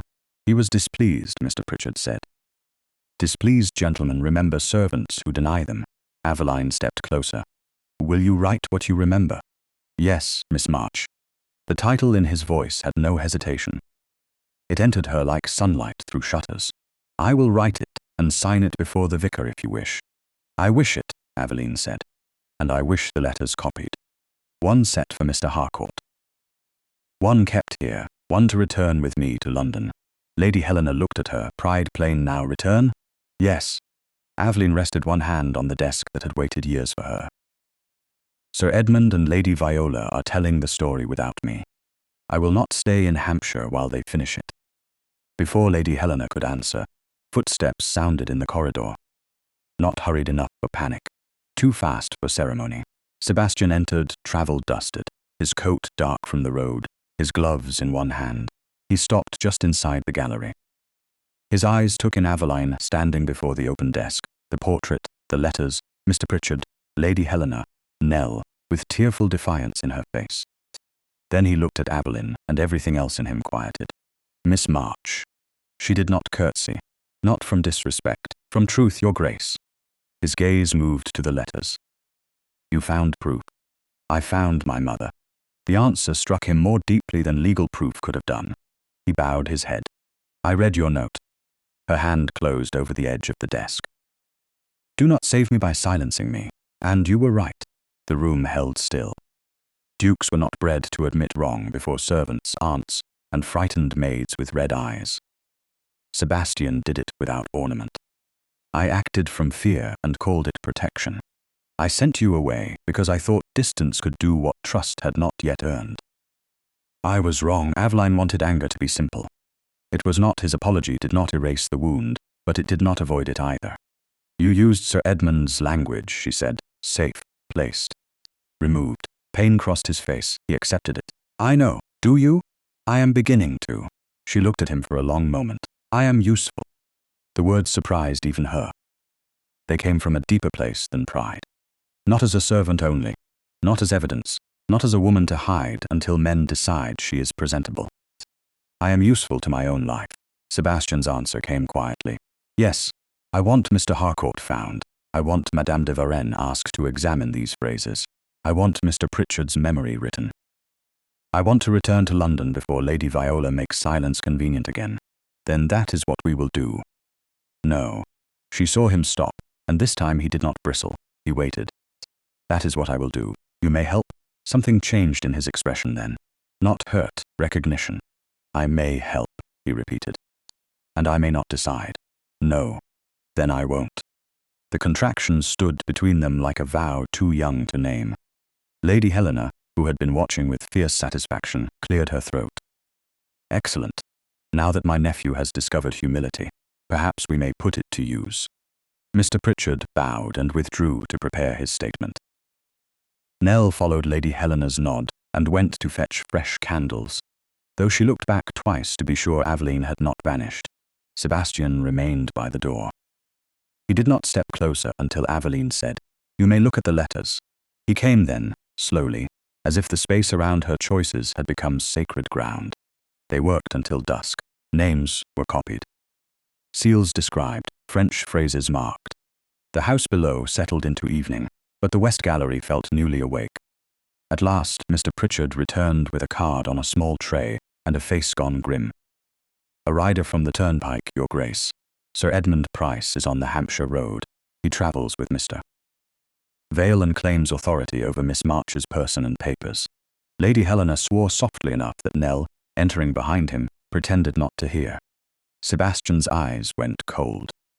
Aveline looked once at her mother's portrait, then at the key lying on the desk. The old terror rose. This time it found her standing. "Let him come," she said. "This time I will be in the room when men discuss my life." Sir Edmund Pryce reached Larkspur Hall shortly after noon, when the rain had thinned to a silver mist, and the carved larks above the entrance seemed to watch his carriage with old disapproval. He descended without haste, one pale glove resting on the arm of Mr. Vale, his man of business, who looked less certain of the journey than he had when leaving London. Aveline stood in the small estate office with the letters from the West Gallery arranged upon the desk. Her mother's folded note nearest her right hand, and her father's instruction copy waited beneath a brass seal. Lady Helena sat by the hearth, cane across her knees. Mr. Pritchard waited near the door, his signed recollection already drying beside the inkstand. The village vicar, Mr. Alton, had been asked to witness only what he heard, not to judge what lay beyond his office. Sebastian stood at Aveline's left, not before her, not behind, exactly where she had told him. Before Sir Edmund entered, Sebastian had asked, "Where do you want me?" She had answered, "Beside me." He had bowed, as if the word had been a command more binding than rank. Now, as the footman opened the door and announced Sir Edmund, Aveline felt the old terror rise with its usual arguments. "He is calm. He is believed. He will make your fear look like guilt." She placed 2 fingers on her mother's note until the paper steadied her. Sir Edmund came in with a bow suited to a sick room or a drawing room, anything but the room where a woman had found proof against him. "Your Grace," he said. "Lady Helena." "Mr. Alton." "Miss March." Her name sounded like a coin he had been forced to return. "Sir Edmund," Aveline replied. His eyes flickered at her voice. He had liked her better silent. That small knowledge gave her a small strength. Mr. Vale opened his dispatch case and removed a folded document. "My client wishes to avoid any unnecessary distress. He asks only that Miss March be restored to his care until the uncertainty surrounding these papers can be reviewed." Lady Helena's cane tapped once. "How charmingly you describe abduction when it wears a clean cravat." Mr. Vale coloured. "Madam, I intend no such implication." "Then choose better words." Sir Edmund lifted one hand in sorrowful restraint. "Lady Helena, I understand your attachment to this unfortunate girl, but sentiment cannot undo responsibility. Aveline has been surrounded by influences that encourage defiance while disguising it as courage." Aveline heard Sebastian draw breath. He did not speak. She felt the effort in his silence, as clearly as if he had offered her his hand. She turned to Mr. Vale. "What authority do you claim Sir Edmund still holds over me, Mr.?" Vale blinked, perhaps expecting the Duke. The memorandum presented in London, with supporting notes regarding your condition and conduct. Who supplied the notes? Sir Edmund's mouth tightened almost imperceptibly. Mr. Vale glanced at him. Aveline did not look away. Who supplied them? Mr. Vale answered carefully. Some came through Sir Edmund's household. Some were forwarded by Lady Viola Kettering. Lady Helena's eyes sharpened. Forwarded how? By private note, my lady. Sebastian's voice entered then, quiet and dangerous. And did Lady Viola also forward knowledge of letters addressed to Mr. Arthur Harcourt at Lincoln's Inn? I cannot say. Then say what you can. Mr. Vale shifted his papers. I was told such letters were unlikely to produce result, Mr. Harcourt was described as elderly, withdrawn, and no longer active in the matter. Aveline looked at Sir Edmund. You told people the same about me, unreliable, withdrawn, unable to answer. Sir Edmund gave the room a sad smile. You see how she turns every practical concern into accusation. No, Aveline said. I turn your words back into their proper shape. The vicar lowered his gaze, but not before Aveline saw approval there. Mr. Pritchard stepped forward. I have given my statement, Miss March. Sir Edmund came here years ago asking after Madame March's papers. I refused him because the late Duchess ordered that no one see them without Miss March herself or Mr. Harcourt under seal. Sir Edmund's gentleness vanished for one breath. An aged steward's memory. A steward's record, Mr. Pritchard replied. I wrote the visit in the housebook as I wrote all unusual calls. Lady Helena smiled without warmth. Servants do inconvenient things when gentlemen assume they are furniture, Mr. Vale's confidence thinned. Even if these matters require review, Miss March's residence in His Grace's household creates a grave appearance. Sir Edmund's concern is not merely legal. It is reputational. There it was again. Appearance, reputation. The cleanest way to make a woman pay for surviving. Sir Edmund looked at Aveline with the old softness. Aveline, don't force kindness to become severity. London is already speaking. Lady Viola has tried to prevent worse interpretations, but even she cannot shield you if you persist.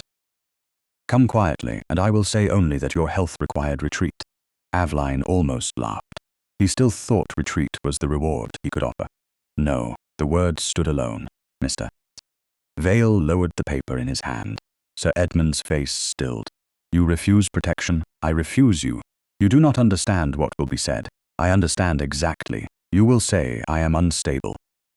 Lady Viola will say I was hidden in a bachelor duke's house. Others will ask why I worked below stairs if I was born a gentlewoman. They will make my labor sound like shame and my fear sound like confession. Her voice shook once, then steadied. I am going back to London. Sebastian turned his head toward her, but did not interrupt. I will speak in the room where Lady Viola has invited judgment.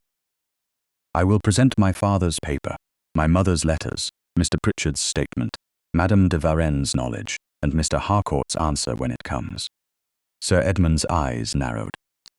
If it comes, Lady Helena leaned back. It will. Everyone looked at her. She lifted her chin with the calm satisfaction of an old conspirator. The formal post may be watched. The ordinary messenger may be delayed. So last night I sent Wilkes by a less convenient route, with a second packet for Lincoln's Inn. He knows every stable yard between Hampshire and London, and has the morals of a saint, only where horses are concerned. Sebastian's eyes flickered with surprise, then respect. Aveline understood at once. Lady Helena had not spoken, because certainty could be endangered if admired too early. Sir Edmund's face lost a measure of colour. Mr. Vale looked at the document in his own hand as if it had grown weaker. This changes nothing immediate, Sir Edmund said. It changes the number of witnesses to your anxiety, Lady Helena replied. A useful beginning. Sir Edmund took one step toward the desk. Sebastian moved at the same instant, then stopped when Aveline lifted her hand. The stillness that followed was the true test. Sebastian could have used rank, height, anger, and every instinct he possessed. Instead, he obeyed the raised hand of the woman he had once tried to save too quickly. Aveline looked at him, and for the first time since Aldermere House Trust, did not feel like a door opening over darkness. It felt like floor beneath her feet. She turned back to Sir Edmund. "Do not touch my mother's letters." The words were quiet. They had the force of ownership. Sir Edmund stared at her. "You have been taught boldness." "No. I have been allowed room to use what was already mine." Mr. Alton, the vicar, stepped nearer the table. "I will record that Miss March refused removal in full possession of her speech and composure." Sir Edmund looked at him with dislike, barely covered by courtesy. "How generous of the Church to enter household matters. How regrettable when households require witnesses," Mr. Alton replied. Mr. Vale folded the paper again. He had the air of a man beginning to calculate future distance from present disaster. Sir Edmund gave Aveline one last look. It no longer wore kindness. "Then you choose exposure. I choose truth. Truth won't keep London from laughing. Perhaps not. But lies have kept me silent long enough." Sebastian spoke only after she had finished. "You have heard Miss March. She remains where she chooses and travels where she chooses. Further communication will be made through a proper solicitor or in the presence of witnesses." Sir Edmund bowed. It was shallow now, stripped of elegance by anger. "Then I shall see you in London." "No," Aveline said. "You will hear me in London." He left with Mr. Vale at his side. The carriage had barely rolled from the drive before Aveline's knees weakened. She did not fall. Sebastian saw the shift and did not rush forward. "Miss March," he said softly, "I want to take your hand." The request nearly broke her because it was not needed and therefore could only be honest. She looked at him. "Why?" "Because I can endure gossip. I can endure Sir Edmund. I find I cannot endure the thought that you might believe I am another man who mistook control for care." Her throat tightened. Lady Helena turned toward the window with sudden interest. Mr. Pritchard found urgent business with the inkstand. Aveline held out her hand. "Then don't become him." Sebastian bowed over her gloved fingers and touched them with a restraint that asked nothing in return. "I won't." That evening, as copies were sealed, and the household prepared for the journey back to London, a messenger arrived from town, with a note written in a hurried hand and no crest. Lady Viola Kettering had invited half the listening world to her drawing room. By the time Aveline returned, the room, the witnesses, and the lie would already be waiting. Kettering House had arranged its candles like witnesses. Every sconce in the long drawing room burned before dusk, gilding the mirrors, the pale damask walls, and the faces of people who had come to be entertained by judgment while calling it concern. Aveline March saw the room from the threshold and understood Lady Viola's genius at once. There were no raised voices, no vulgar crowd, no declaration of accusation, only a careful gathering of matrons, several gentlemen of influence, Madame de Varenne in black silk, Sir Edmund Pryce near the mantel, and Lady Viola seated beneath a portrait, as if innocence had chosen that chair and invited. Admiration, it was not a court. It was worse. Courts required names for charges. Drawing rooms required only appetite. Aveline wore a plain grey gown Lady Helena had chosen, neither servant's livery nor borrowed finery. The colour made no plea. Her hair was arranged simply beneath a modest cap, trimmed with narrow ribbon, because Lady Helena had said, society must not be allowed to decide whether she was ashamed before she had spoken. The blue silk needle case rested inside her reticule. Copies of the letters from Larkspur Hall lay with Sebastian. Another set remained with Lady Helena, who had not lived so long among well-mannered predators by trusting one dispatch case alone. Sebastian stood at Aveline's right, close enough to support her if she asked, far enough to make no claim. Before they entered, he had said only, "I'm here." She had answered, "Then listen." He had bowed his head. Now he did. Lady Viola rose with a smile that made the room lean forward. "Your Grace, Lady Helena, Miss March, how generous of you to come. London has been troubled by confusion, and I thought a few friends might help restore clarity." "How charitable," Lady Helena said. "You have dressed curiosity in its Sunday gown." A soft rustle passed through the room. Viola did not flinch. "If curiosity protects reputations, I don't apologize for it." Her eyes moved to Aveline. "Miss March, you have had many names lately. Maid, dependent, gentlewoman, French prodigy. One wonders which we are meant to believe tonight. Aveline felt the old instinct to look down. She did not obey it. My name is Aveline March. Yes, Sir Edmund said gently. Your name has never been in question to me. Your judgment, however, has been. The room accepted his sorrow because it was familiar, respectable, and easy to understand. A grieving guardian, a difficult ward. A duke too involved. Lady Viola had chosen her audience well. Sebastian's hand shifted at his side. Aveline lifted 2 fingers slightly, and he stilled. It was barely a gesture. It changed everything inside her. If my judgment is questioned, she said, let the questions be plain. Sir Edmund sighed. Very well. You left my house without permission. You entered the Duke of Aldermere's household under reduced circumstances. You allowed yourself to remain among his servants for 6 months. You now claim papers were hidden from you, though your own conduct made oversight necessary. Oversight, Lady Helena repeated. Another charming word for putting a woman where no one can hear her. Viola turned toward a man standing near the bookcase. Perhaps we should hear from someone who remembers Miss March's conduct before Aldermere House. Aveline recognized him before he stepped forward. Thomas Rook. Once a footman in Sir Edmund's household, he had carried trays past closed doors. He had seen letters placed where they should not be. He had also lowered his eyes when doing otherwise might have cost him wages.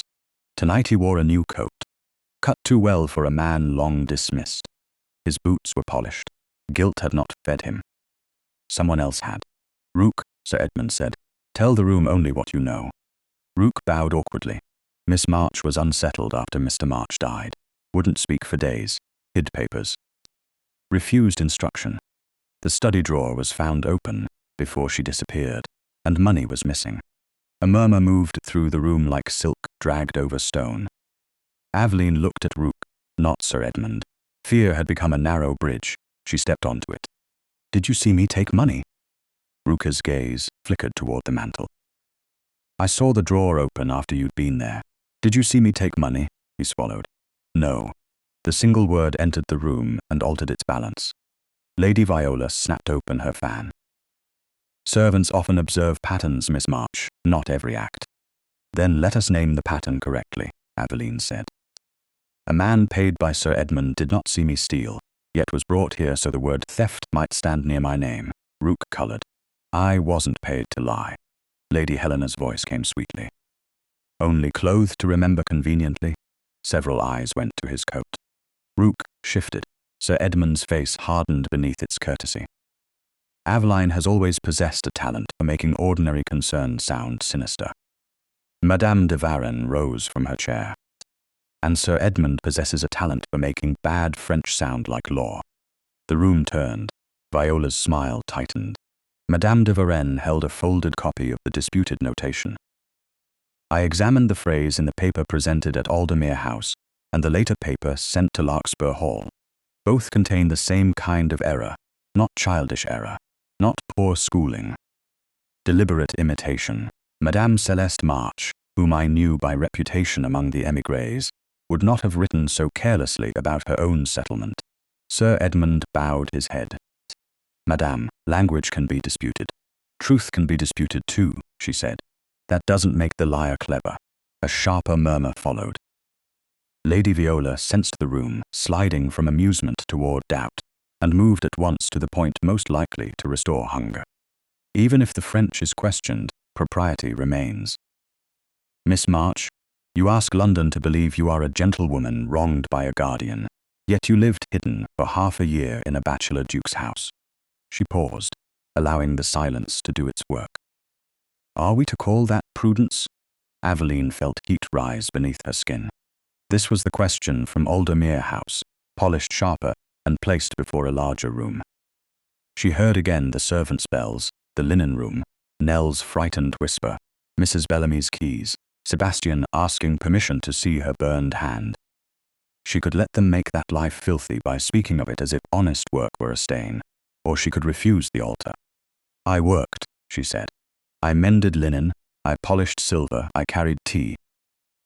I slept in an attic beside a girl who shared food when I had none. I wore a servant's cap because wages were safer than Sir Edmund's protection. Service did not make me false. It made me alive. Lady Viola's eyes flashed. Very moving, also rehearsed. Pain is not rehearsal, Aveline replied. It is memory finally permitted to speak. The sentence left her breathless. Sebastian looked at her as if he had heard something sacred and dared not touch it. Sir Edmund stepped forward before the room could feel too much. Without Mr. Harcourt, this is sentiment. We have heard of this solicitor for days. Papers, memories, French phrases, all carried by the same interested parties. Where is the impartial witness?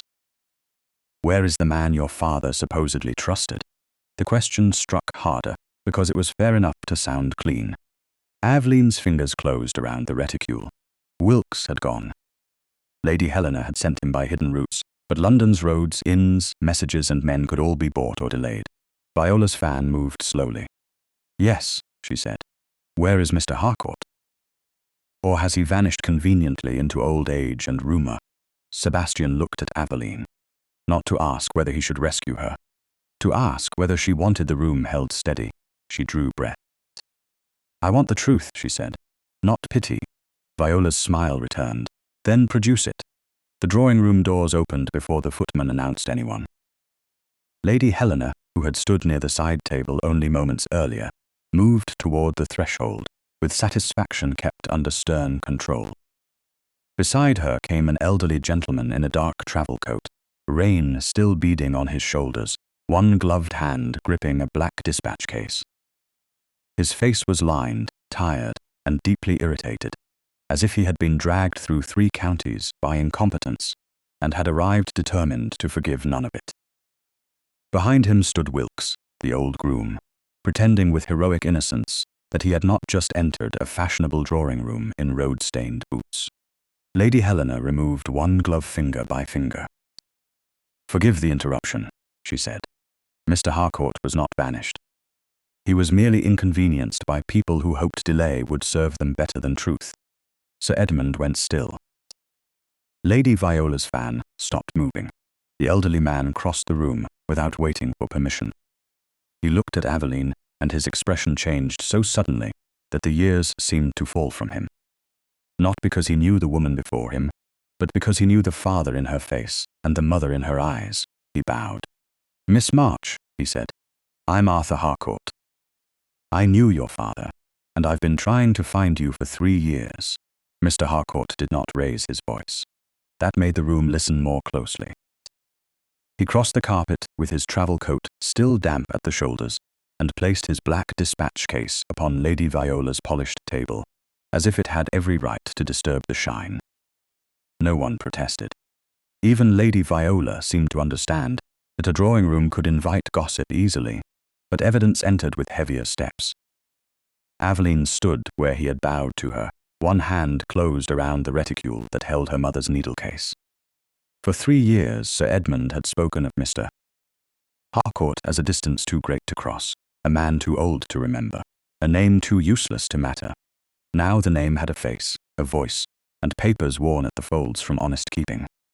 Miss March, Mr. Harcourt said, your father trusted me with instructions before his final illness.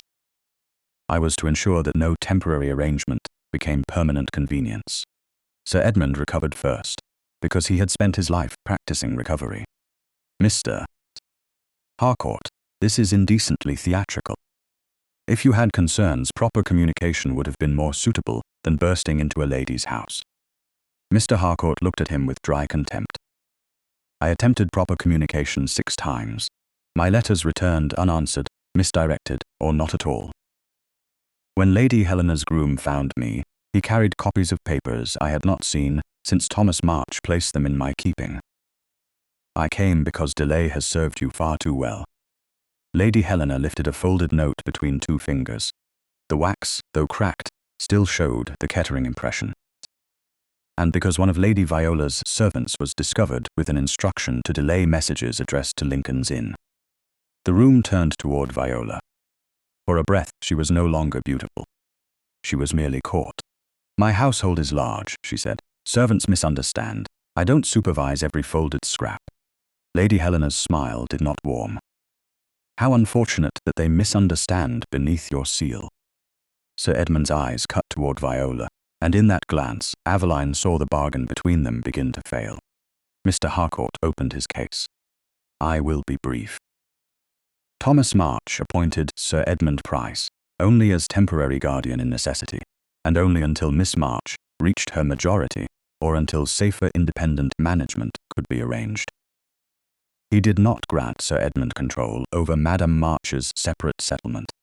He did not authorize the suppression of correspondence. He did not authorize any claim over Miss March's person once she was of age. He placed one document upon the table. This is Mr. March's instruction in his own hand. A second paper followed. This is my copy, filed at Lincoln's Inn, a third.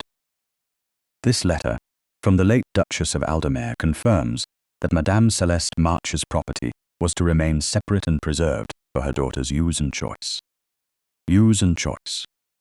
The phrase passed through Aveline like air entering a long-closed room. Sir Edmund's voice sharpened. "Old papers can be made to serve new resentment." "Yes," Mr. Harcourt said. "That appears to have been your method."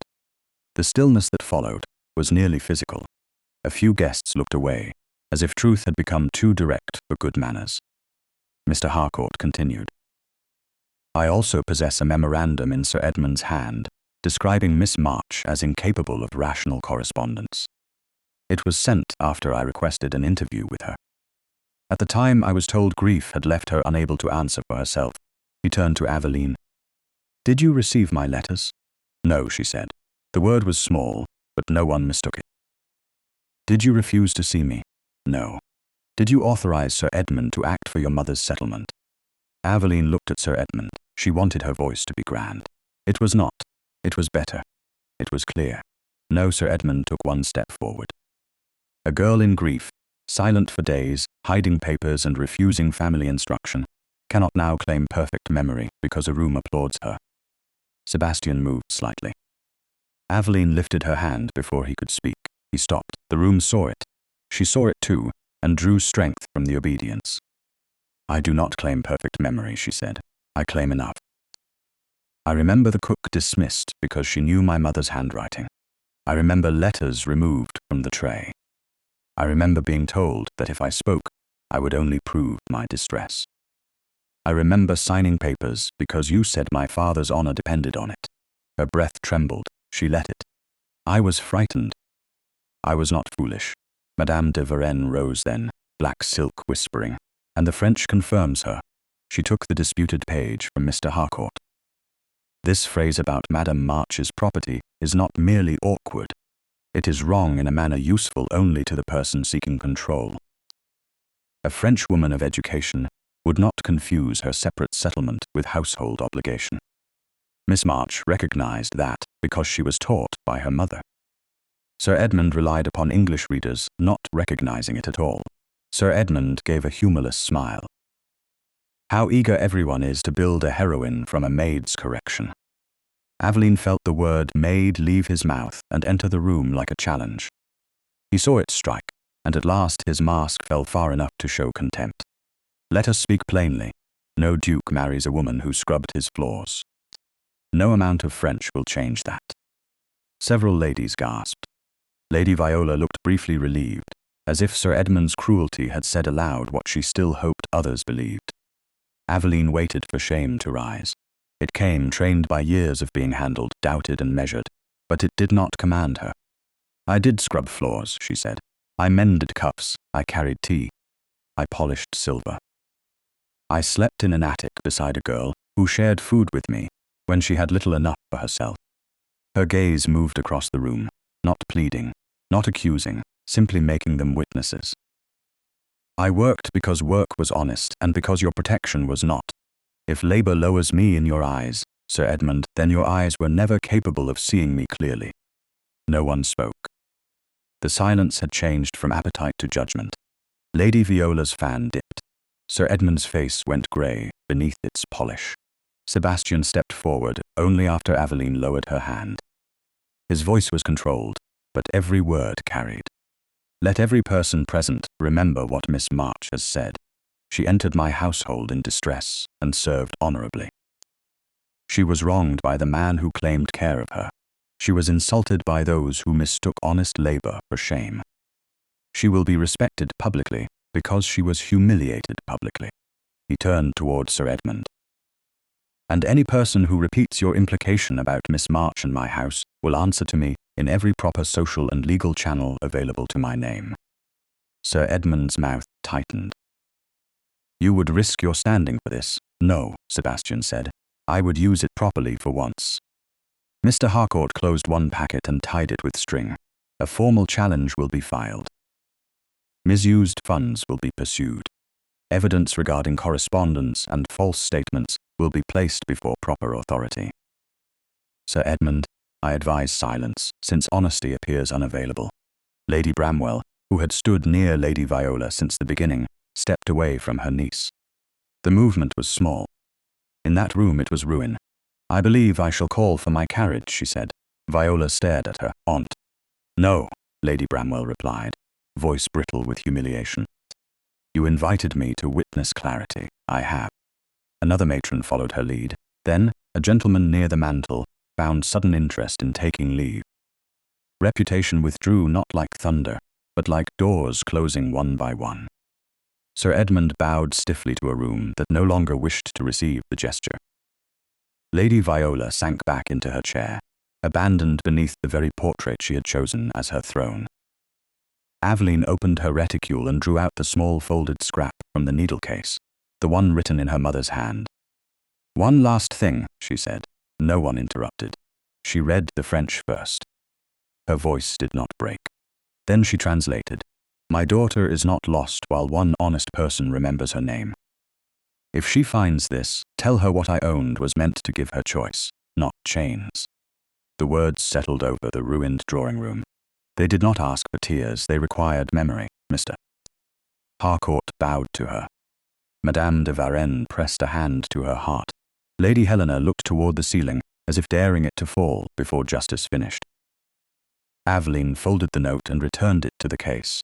Then she turned to Sebastian, before society could decide what gratitude demanded from her. He understood. She saw it at once. He did not touch her. He did not declare himself victor. He bowed, deeply enough that every guest still present saw the respect, and could not mistake it for rescue. Miss March, he said, when this business is settled and when you are free of every obligation but your own wish, may I call on you properly? Aveline's heart gave one painful living beat. Yes, she said, because I choose it. His face softened in a way the room had not earned. Then I'll be honored. Lady Helena moved first, placing herself at Aveline's side as they turned toward the door. Sebastian offered his arm, not as claim, but as courtesy. Aveline placed her hand upon it, because she wished to. They left Kettering House with Sir Edmund's disgrace behind them, Lady Viola's silence collapsing in the room she had built, and London forced, at last, to remember the name of the woman it had gathered to see fall. 3 months after the drawing room at Kettering House fell silent, Sir Edmund Pryce's visiting cards began returning to him unopened. No announcement made the disgrace official. London rarely needed ink when cold shoulders could write more cruelly. One card came back from a gentleman who had once praised Sir Edmund's devotion to duty. Another was refused by a matron who had called Aveline dramatic before Mr. Harcourt unfolded Thomas March's instructions beneath Lady Viola's candles. Lady Viola herself left town after a dinner invitation she sent to Lady Bramwell was returned with a note so brief that even kindness had been denied room upon the page. Mr. Harcourt pursued the formal challenge with the steady patience of a man who had waited years for the right door to open. He recovered accounts, copied seals, and placed evidence before proper authority, without turning Aveline's life into further spectacle. Her mother's settlement was secured beyond Sir Edmund's reach, and Sebastian signed every paper Mr. Harcourt set before him, with a grave attention that made the old solicitor approve despite himself. A lady's property is not a compliment from her husband, Mr. Harcourt had said over the settlement draft, nor should it become one. Sebastian had answered, then make certain it never can. Aveline had been sitting near Lady Helena, with embroidery in her lap, listening not as an ornament to the arrangement, but as the person whose future was being discussed. When Mr. Harcourt turned to ask her opinion, no one seemed startled. That was the miracle. Not the money restored, not the seal corrected, not the name returned to documents where it had always belonged. The miracle was that a room full of powerful people waited for her answer. By late June, she returned to Larkspur Hall in a travelling gown of soft grey blue, with Lady Helena beside her and Nell sitting opposite, solemn with promotion and delight. Nell had become her maid by a combination of loyalty, tears, and Mrs. Bellamy's grudging admission that the girl had learned more courage than silver polish under Aveline's influence. The road through Hampshire gleamed after morning rain, fields opened green under a pale sky, and Larkspur Hall appeared beyond the trees, with every shutter wide, the pale stone warmed by sunlight. The carved larks above the entrance no longer seemed to guard a secret from her. They looked as if they had been waiting to see what she would do with it. Sebastian stood on the steps, bareheaded, dark coat severe, eyes softening before his mouth did. He had courted her properly for 3 months. Morning calls with Lady Helena present. Walks in Hyde Park at a distance no gossip could sharpen. Letters that asked, never demanded. Books sent with one marked passage and no presumption. He had not used scandal to hurry her. He had not called gratitude love. When a foolish gentleman at White's had referred to her as the Duke's French maid, that gentleman had discovered the next morning that several important doors had forgotten how to open. Sebastian had never told her. Lady Helena had, with unnecessary satisfaction. Now he came down one step, stopped and bowed. "Miss March," he said, "welcome home." The word home did not seize her. It offered itself. Aveline stepped from the carriage before the footman reached her, and Sebastian's eyes moved with that same instinct to protect. He mastered it and let her stand. She saw the effort. She loved him a little more for the restraint than she might have loved him for the assistance. "Your Grace," she said, "you have opened the shutters. You said the house had slept too long. I said the West Gallery had. I took the criticism broadly." Lady Helena descended behind her, a rare triumph. A duke who hears correction and survives. Sebastian bowed to his aunt. "I have had excellent training." Mrs. Bellamy had come from London for the visit and waited in the entrance hall with Mr. Pritchard, the housekeeper of Larkspur, and several servants arranged in proper order. Aveline crossed the threshold through the front door. No one named the difference, but every person present felt it. Once, she had entered Aldermere House through the servants' door, with no voice and no reference except the dignity. Others had mistaken for pride. Now she entered Larkspur Hall as Miss March, with her mother's property restored, her father's wishes honoured, and her own choice placed at the centre of the household's respect. Mr. Pritchard bowed deeply. "The West Gallery is ready, Miss March." Mrs. Bellamy's gaze swept over Aveline's gloves, bonnet, and expression. "You look less pale than when I last saw you." "That is nearly praise," Nell whispered. "It is praise," Mrs. Bellamy said. "Do not make me regret it." The West Gallery had been cleaned but not changed beyond recognition. The dust was gone. The windows shone. The French writing desk stood beneath Celeste March's portrait, its carved larks polished until their small wings caught the light. Beneath the portrait, Sebastian had placed a glass cabinet lined with pale silk. Inside it lay the blue needle case, its faded embroidery visible, the loosened lining carefully mended but not hidden. Beside it rested the tiny key and a copy of Celeste's note in Aveline's own hand. "Trust the house where the larks are carved." Aveline stood before the cabinet for a long time. Lady Helena remained behind her. Sebastian stayed near the door until Aveline turned and beckoned him closer. "You had it mended," she said, "only where the silk would fray. The opening remains visible." "Good." He looked at the cabinet. "I did not want to make survival look untouched." The answer entered her quietly. She looked up at her mother's painted face. She must have been frightened when she hid it. "Yes," Lady Helena said, but she did not only hide fear, she hid a path. Aveline placed one hand lightly on the glass. The needle case had lived under pillows, in apron pockets, and against her palm, in rooms where men argued over her life. Now it rested near the woman who had first placed courage inside it. It carried me when I had no place to put grief, she said. It deserves rest. Sebastian nodded. Then it rests here. Later that afternoon, the younger women of the household gathered in the small morning room, because Aveline had asked, and because Mrs. Bellamy had decided the lesson was unusual, but not improper if supervised. Nell sat in the first chair with the importance of a general. 2 laundry maids, a kitchen girl, and the new scullery maid arranged themselves in a nervous row. Aveline stood beside a slate. The sight of it tightened something in her. The pain did not command her now. She wrote each girl's name, one beneath another: Nell, Martha, Rose, Beatrice, Anne.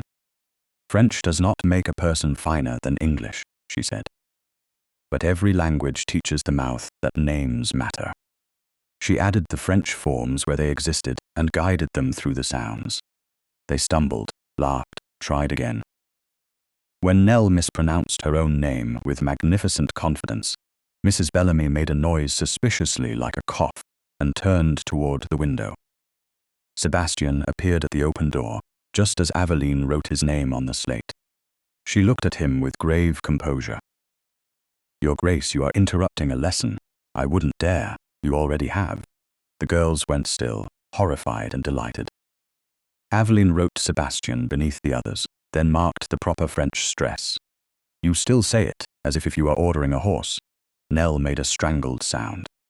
Sebastian bowed his head. "Then I'm in need of correction." "Constantly," Lady Helena said from behind him. The room laughed, not cruelly, not at a maid, not at a scandal. They laughed with a woman who had once answered the world with chalk because speech had become dangerous, and who now used the same slate to teach others that their names deserved care.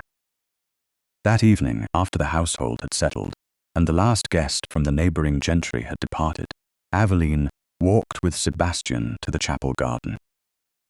Their marriage would take place in autumn, after license, settlements, and every proper form had been observed with such thoroughness that Lady Bramwell would be forced to disapprove in private. Lavender edged the path. Bees moved lazily in the cooling air. Larkspur Hall glowed behind them, every window holding the amber remains of sunset. Sebastian stopped beneath the old yew and did not take her hand until she offered it. "Are you happy?" he asked. Aveline considered the question honestly. Once, she would have answered quickly to spare another person discomfort. She did not do that now. "I am learning to be," she said. "It is less simple than I imagined. Then I'll learn with you. You must continue listening after I become your wife. I know, especially when I correct you." His mouth softened. "Especially then." She looked toward the house, toward the west gallery, toward the cabinet where blue silk rested near her mother's portrait. She had not been made whole by a duke, a fortune, a courtship, or the fall of those who had wronged her. She had become whole by refusing to let fear remain the final keeper of her voice. Sebastian's hand closed gently around hers, no tighter than choice allowed. "I noticed you before you could speak," he said. Aveline turned back to him, warmth rising through the quiet. "No. You noticed me before I could speak." Hearing came later. He accepted the correction with solemn attention. "Then I shall say it properly. Please do. Your French still requires rescue." His laugh came low and unguarded beneath the chapel trees. He lifted her gloved hand, paused for permission, and kissed it only after she gave the smallest nod. "Then teach me properly, Duchess.